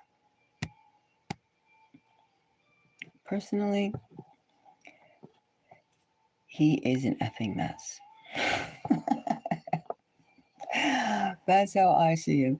He's filled with lower energy vibrations. 3 things: egotistical, envious, and greedy person. It is a lot to take. But I don't think, why would you need that?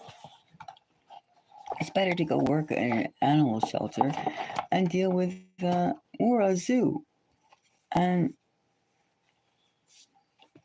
work with wild animals, right?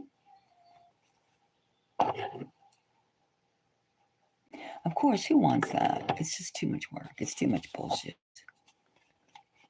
It's too much. No, the person has a lot of problems. He's not very giving. So I would suggest that I mean, if you're fine with it, you know, if you want it, I don't think you do, but, you know, just be aware of what you're doing. That's all. Okay. Well, that's what he's giving out. That's what he's giving out. And unfortunately, that's his stage of development. And it's like he's stuck in the lower chakras, you know? He's stuck below the belt, which they are stuck below the belt. However,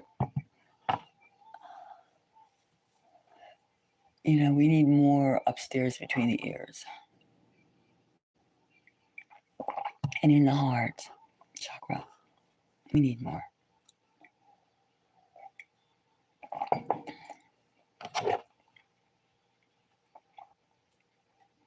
Okay? So I would say that we know that this guy is a mess. Okay? He's a mess. And for you to deal with him is imparting some of his insanity to you. That's all. I mean, if you're writing a novel or something like that, working on, you know, maybe you wouldn't find that beneficial, I guess. Could be. He could be a character in a short story if you were doing that. What I'm saying is the fact that this person is should not be a reality to you. That's what I'm saying. Okay. So, Charlie, that's what I have to say on that, on him.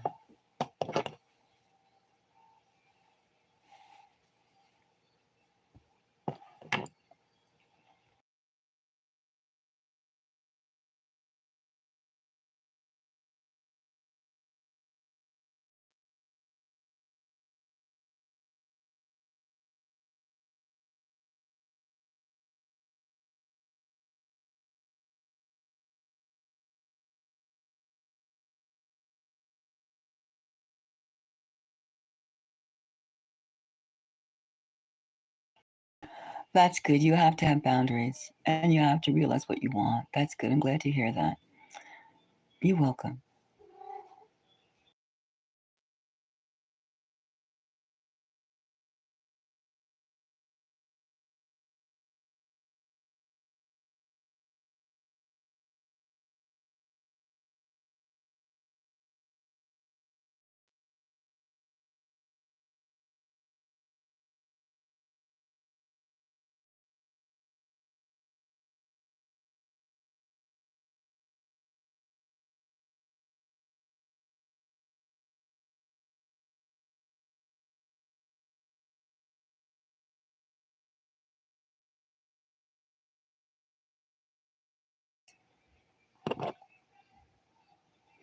Okay, great. Thank you.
Okay, let me check it 1 second.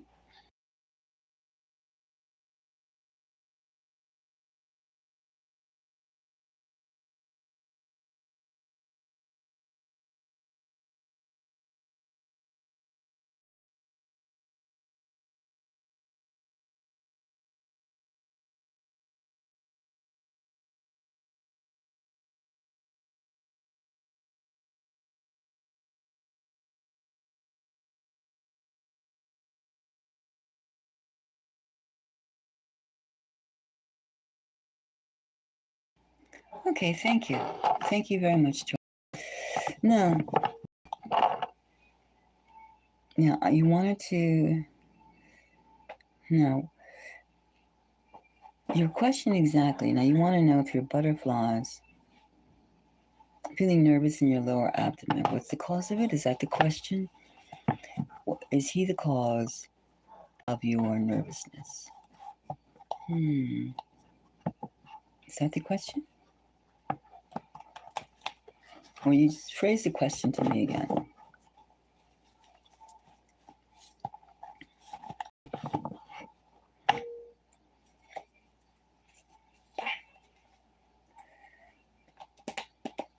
I'm shuffling the cards. Okay, so is he the cause of the tension you've been feeling? I understand that tension very well. You feel like pins and needles.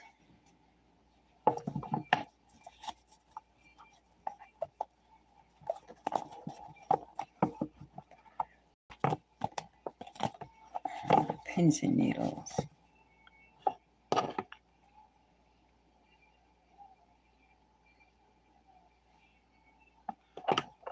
Okay. Let's see.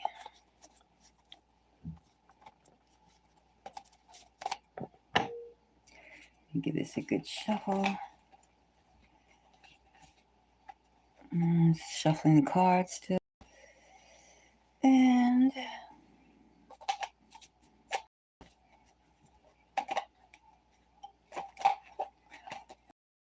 in front.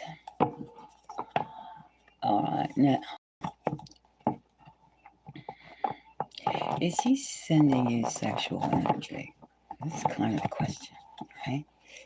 Is he fooling around with your sex chakra? What is with your sex chakra? Let's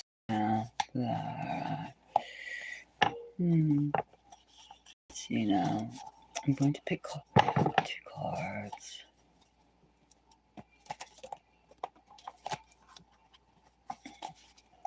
All right. Now let's see.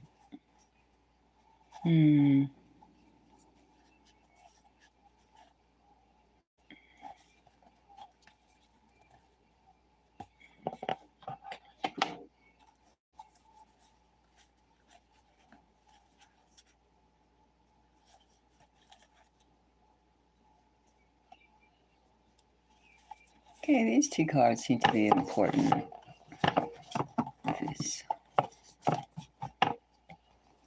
Let's see.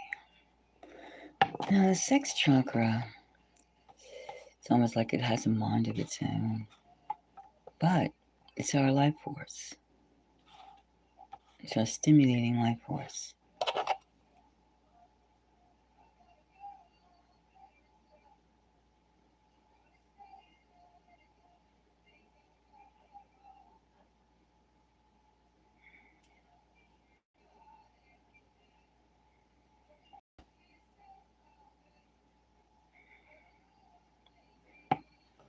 Now, it's another part of life. Now, let's see. What do we have here? We have the proclaimer. Yeah.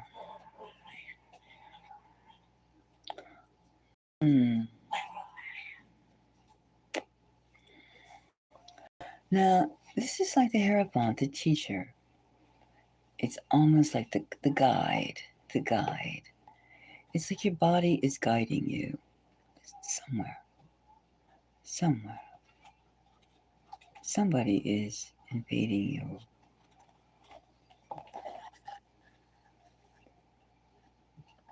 And we have the Nine of Vessels.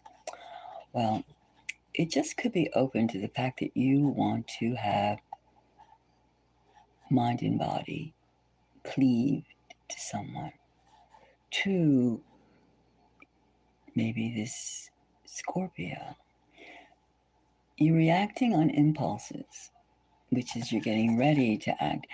Sometimes the key is just the key, right? It's not the door, which means it's just a part of it. So you're probably using this Scorpio energy.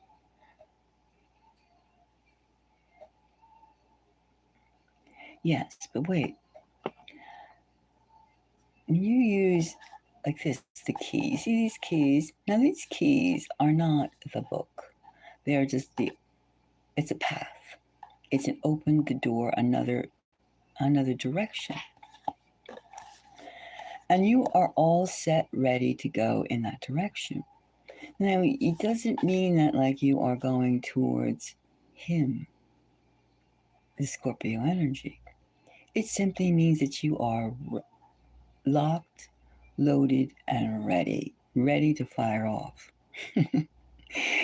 It's your state of being. You want. There's nothing wrong with wanting.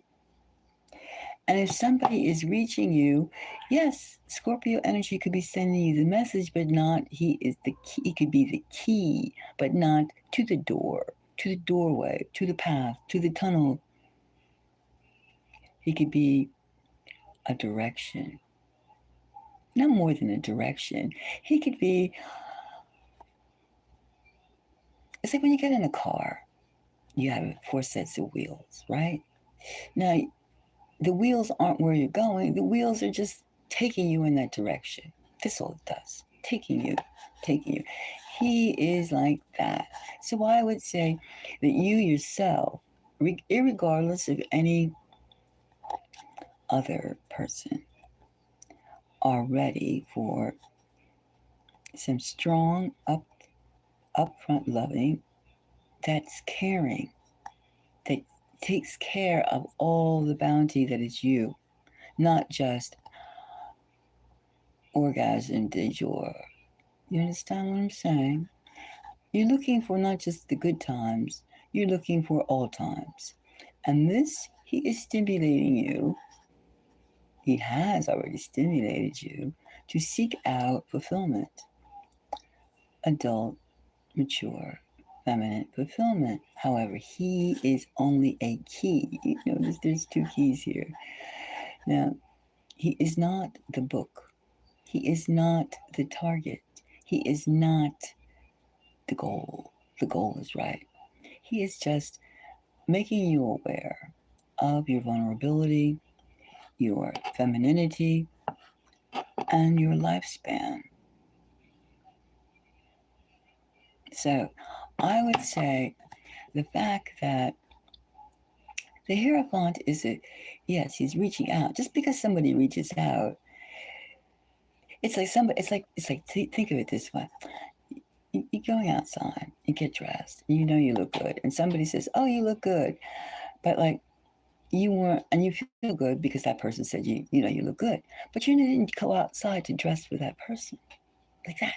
You're dressing for someone else, something else, another purpose. It just helps. It's nice. It's flattering. Well, that's all it is. Somebody saying, "Oh, you look good," when you purposely made yourself look good for a particular person or a particular reason, not for that person who says the compliment. It's like that. It's as lighthearted and to be.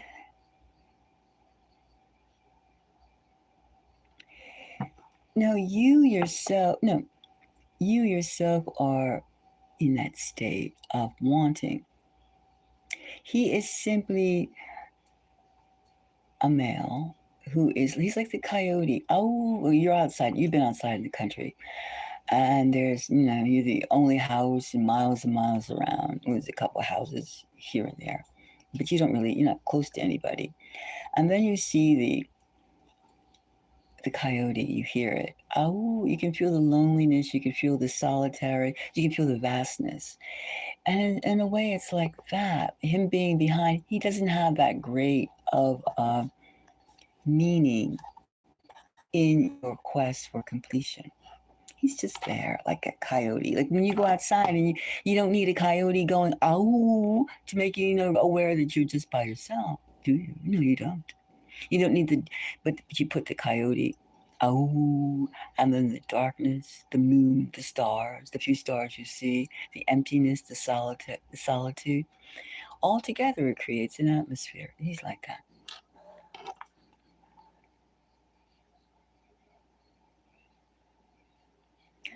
Uh, it's your mind may not be wanting intimacy, sharing. Excuse me. You yourself may not be wanting intimacy, but however, for completion as a human being, you want intimacy. Your body, your cells need it. So many times we let our minds direct us. And it's important to be connected. However, it's important to realize that you're here for a brief time and you're here to bring love and receive love. So, but the point is the point of the matter is this guy, don't give so much one person until they have a sincere commitment and they have healthy intentions. Healthy intentions.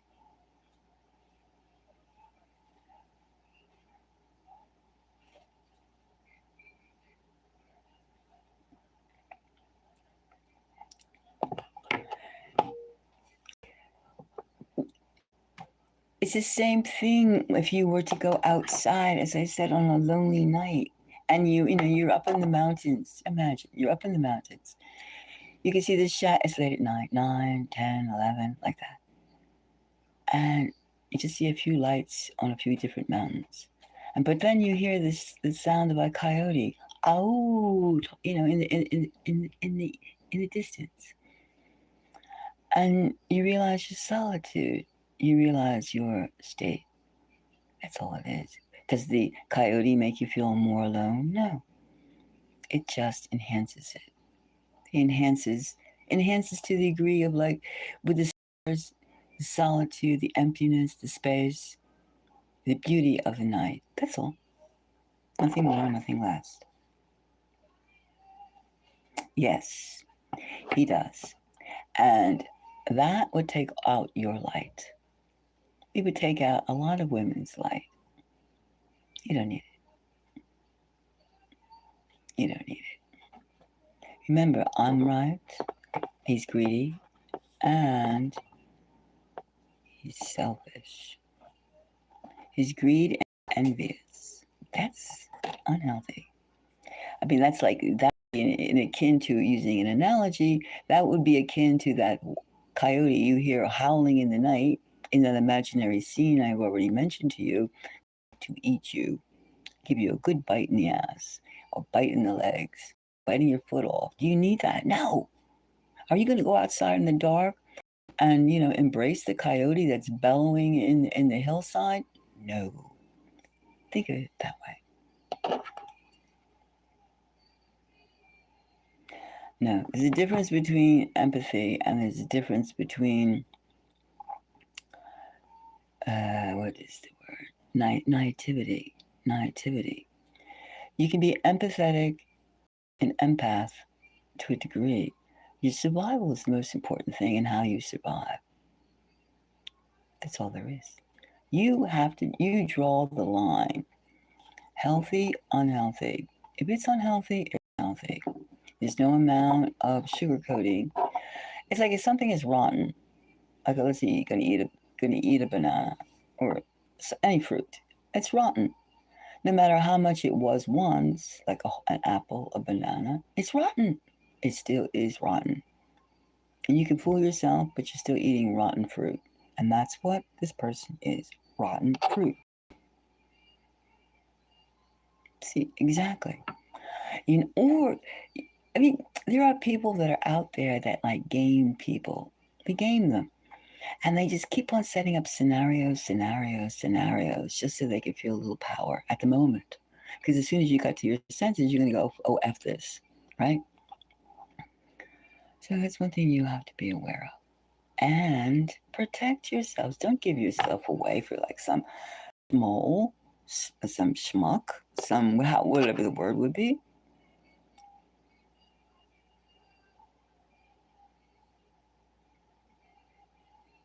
Yeah, exactly.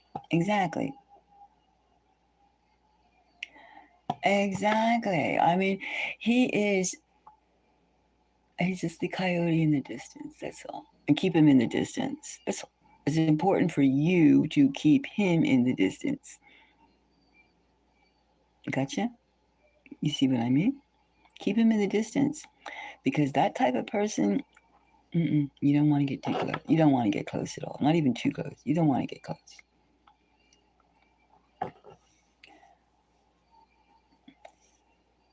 Just like the coyote. You don't want to get close to a wild coyote. You may enjoy the picturesque quality of the nightfall, the setting, but and the sound piercing the night skies.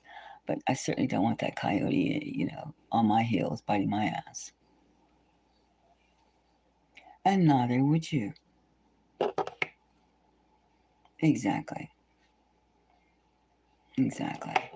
Sometimes, a little theater makes things a little bit more interesting. Theater of the bad kind, theater of the risky kind, risque. But, you know, it's my pussycat. But it's best to keep a distance on that stuff.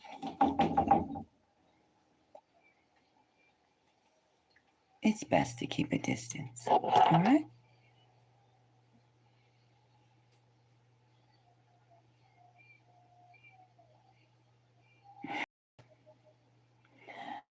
Yeah, exactly. Exactly. I mean, there's so much happening in the world today. We have to keep our sensibilities and we have to look out for ourselves as well as others. But when you find like rampant, almost like Rico people, racketeers, gangster types, you don't need it. And there's gangster types in all types of businesses. I mean, in spiritual organizations, you have a lot of like gangsters. I mean, it's really just the way a lot of a lot of people who will eat you alive.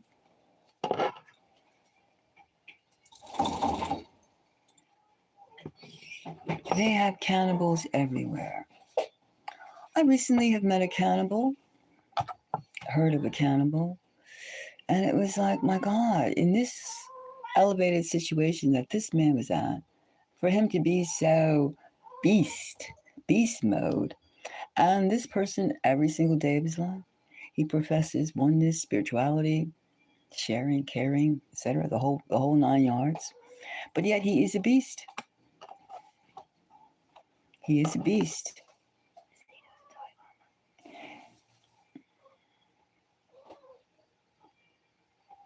So I mean, and this person is exalted worldwide as a peacemaker, but the man is a friggin' beast. Really.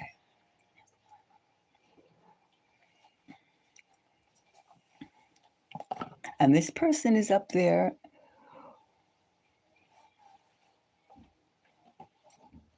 No, but this person is up there on the food chain. He's like one of the spokesmen. He's up there. He's on the top of the food chain too, and he is a beast, a sick, egotistical beast. Men with spirituality, I'm sort of on the fence with because I've seen too many men take advantage of that situation. It's the power, and they just lose their humanity, lose something vital. I've seen it quite a few times. In fact, I would say at this point, from seeing so much on the higher levels,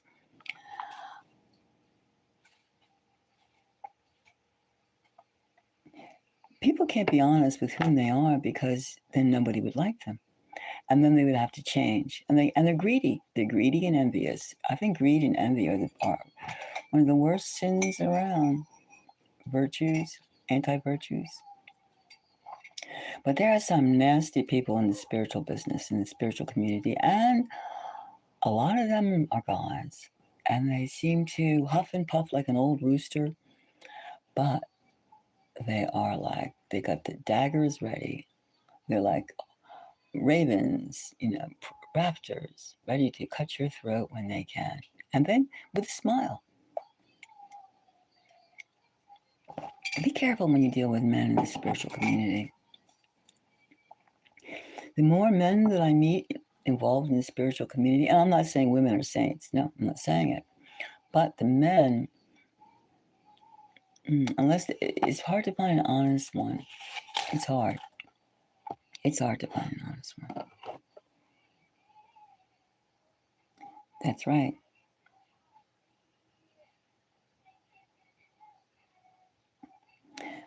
We have to always use your discernment. I mean, there are people that do have gifts. There are, cosmic energy is real.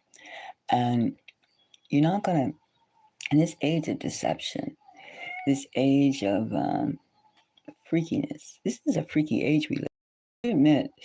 Now, a lot of people don't realize just how perilous to utter chaos everything really is. I mean, everything is like an illusion of this, illusion of that, true. Illusion and illusion. But the thing is, as humans, we can grab onto what we wish to be, what we can make ourselves more complete. And that's something that a lot of males have a hard time dealing with.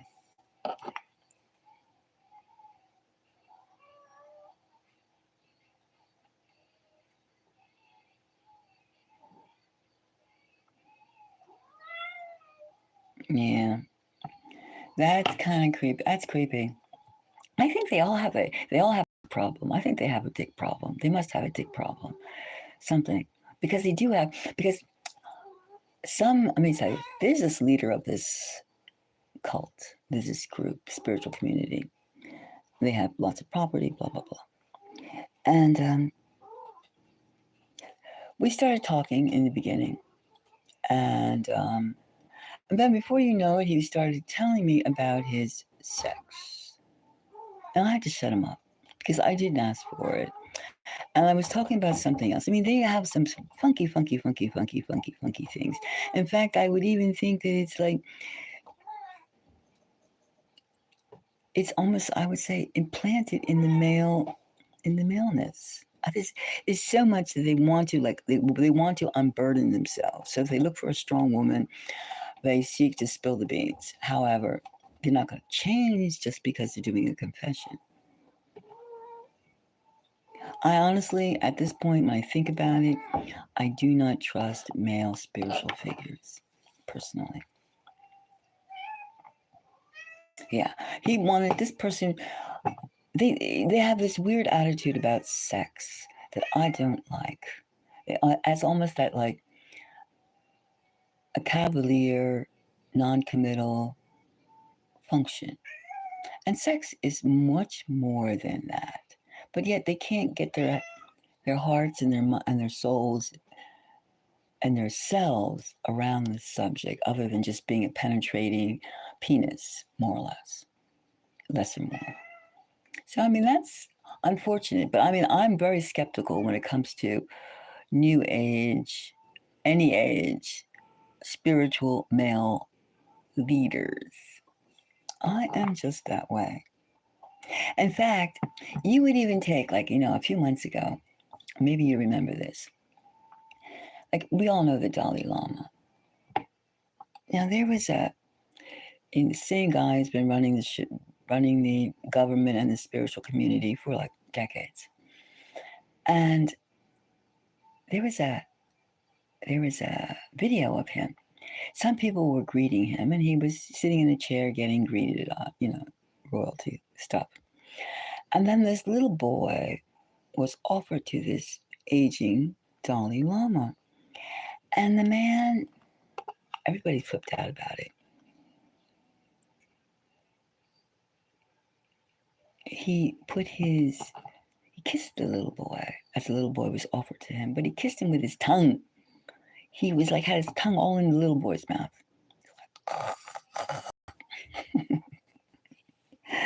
It was like 1,000,000,000 of ooh. It couldn't be explained. Of course, it'd be hard to dig up that video. Yes. But it's like, yes, that's what I'm talking about.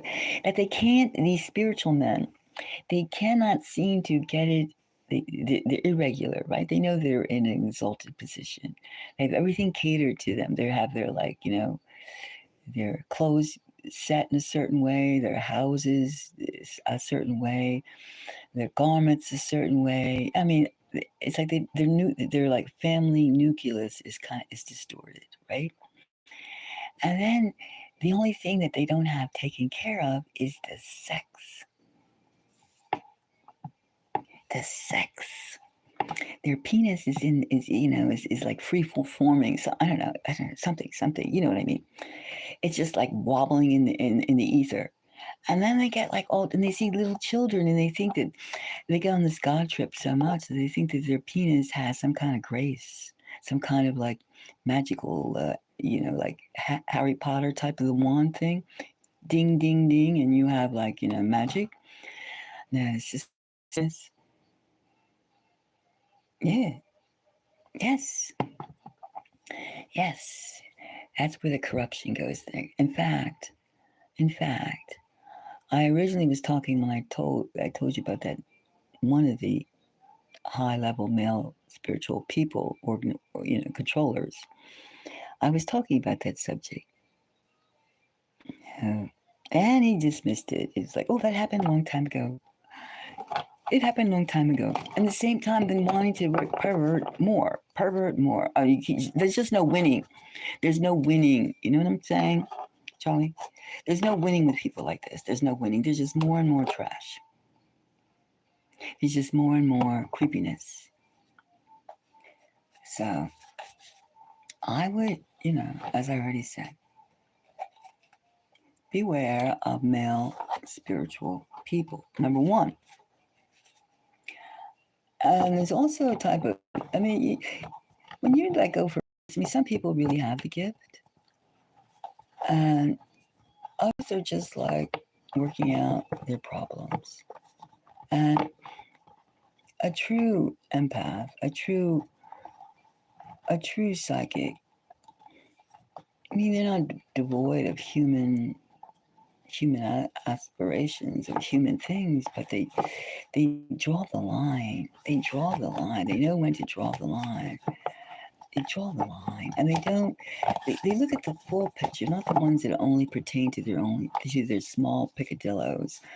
No, it's bigger, and I think we're going into a new age. We are going into a new age because the old age, the one that we read about in history books or whoever wants the victor's books.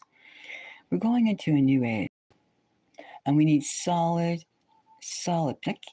people because the kinky ones won't survive. The kinky ones will not survive. The guys that are there, are like obsessed with their dicks. I mean, it could that person could be like an elementary teacher. That person could be a politician. It could be a university professor. God knows they're everywhere. They're everywhere because they can't find that completeness. So they go around for like little spot freaky. As I said, they're everywhere. These freaky guys. It is. And they're always, you know what it is? Think of it this way, Charlie, and I'm going to leave it as this. Think of it this way. Let's say you have a crowd of people, and in that crowd of people, there are light workers, lights, bright lights, the dim lights, and no lights, right? Now, and it's perfect on a cellular level. You can see who has the light and who doesn't have the light. And when we deal electronically, digitally, cosmically, You should be able to discern who has that light.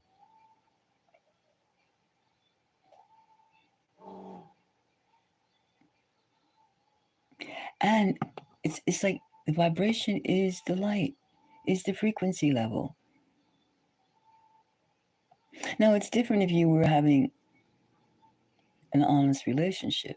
But again, as I say, I like you, question male spiritualist. I do. I just see too much. And until I see opposite, I'm going to have my one sided leaning. I mean, if I haven't met one spiritual male who is worthy, I'll put it that way.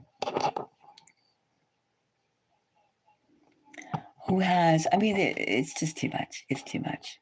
It's too much.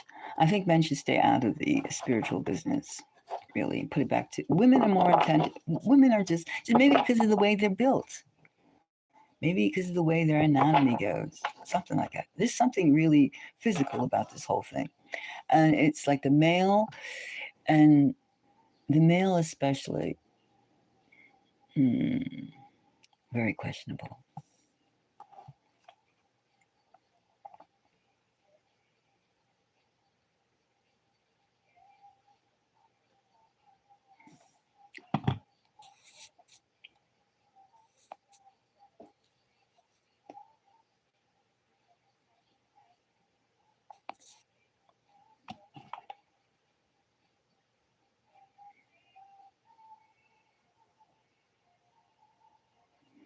But they don't really want romance. They just want perversion. They're perverted. Perverted.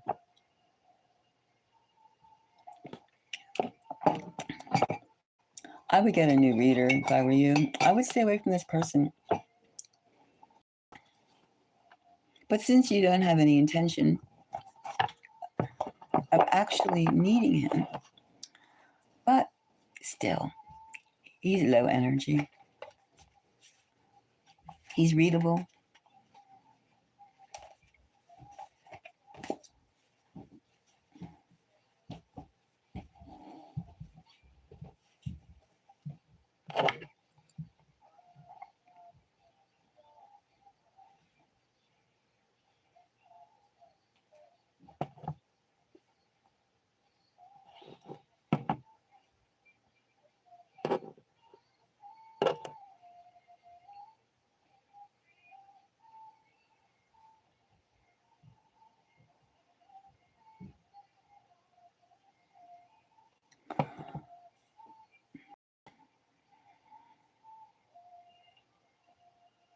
I don't think you really, you gotta like,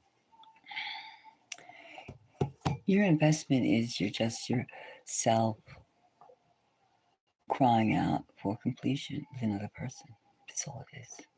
I'm not diminishing that need. Of course not, I'm not. It's just that, he's the coyote in the hills.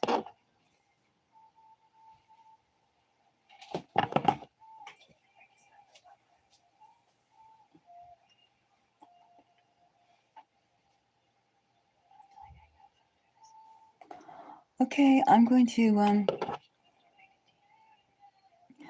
get a drink. I'll be back.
The night is still young. 5:30. Yeah, you did yourself. Huh? Hmm.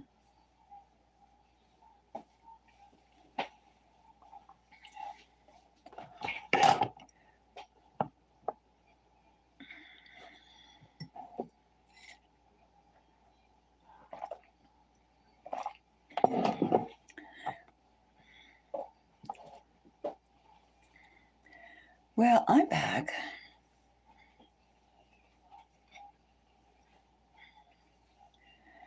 And available for readings, psychic soul sketching, or tarot readings, or a combination of both.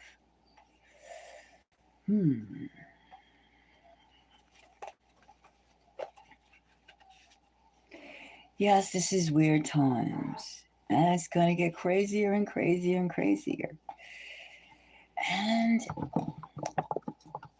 it's exciting. It's exciting because it's a new age. I think finally, after all the time is spent, we can truly say that 2025 is going to be a new age. A new age. And not necessarily because of political leaders. No, I'm not saying that. I'm just saying that, like, you can only hide so long, right? You can only hide so well if you're hiding. If you're hiding. And right now, it feels like so many people are just discouraged from these from the obvious, from the obvious, and they're seeking ways to gather. I mean, where do you gather? Where do you get together, especially in this time of how do you say, um, not discourse per se, but this automation, this this my machine does it better than you type thing. I guess I could only be that kind of frankness. It's almost as though the wealthy bourgeoisie, the wealthy merchant class, is taking control and saying, "Oh, it's all mine now. It's all mine. I just need to have." What do they need? As though the planet is all theirs, almost like that. Almost. But then again, if the planet is all theirs and they're going to have a bunch of robots running around, first of all, who's going to buy them? And of course, the robots will maintain themselves. But it's a huge but. And I guess that's what we're trying to figure out, this huge but. But what? But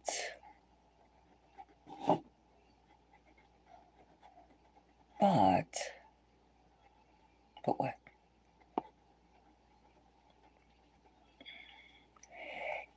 Is this is not, robots and technology, scientific developments, it's just a small part of it all. A small part of it all. If you want to go that way, if you want to go have your society be depthless, depthless, not depth, like you owe money or something like that. No, I mean in terms of surface level. If you want your society to be two-dimensional, of course, now we all know we see 2 dimensions. Okay, we got that down. Everybody knows that. But I'm talking the reach does not go that far up, and the reach does not go that far down, which in one way can make it pretty crowded on the surface. However, those of us who can submerge to the deepest parts, to disconnect and reconnect it. no visible on the human level. See how long this lasts. We'll see. Could last.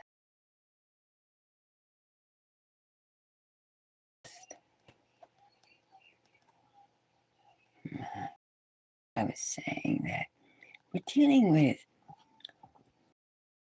strange time. Strange time.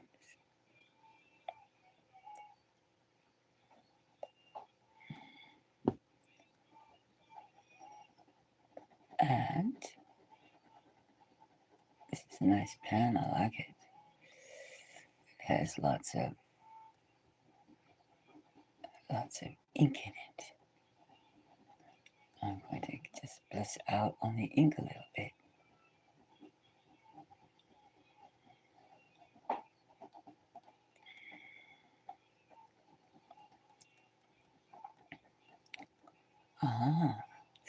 Yes, so I mean, connecting cosmically in a visual sense, it's interesting because you don't know until you see, right? Until you see. So it is what it is.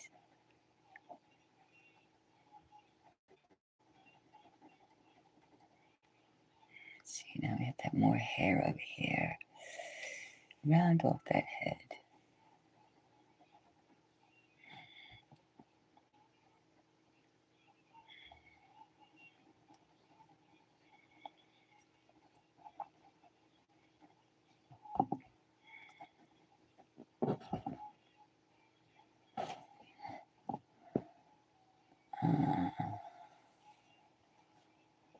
So if anyone would like to have a psychic sketch and see who's coming into your life, please don't hesitate. Don't be scared.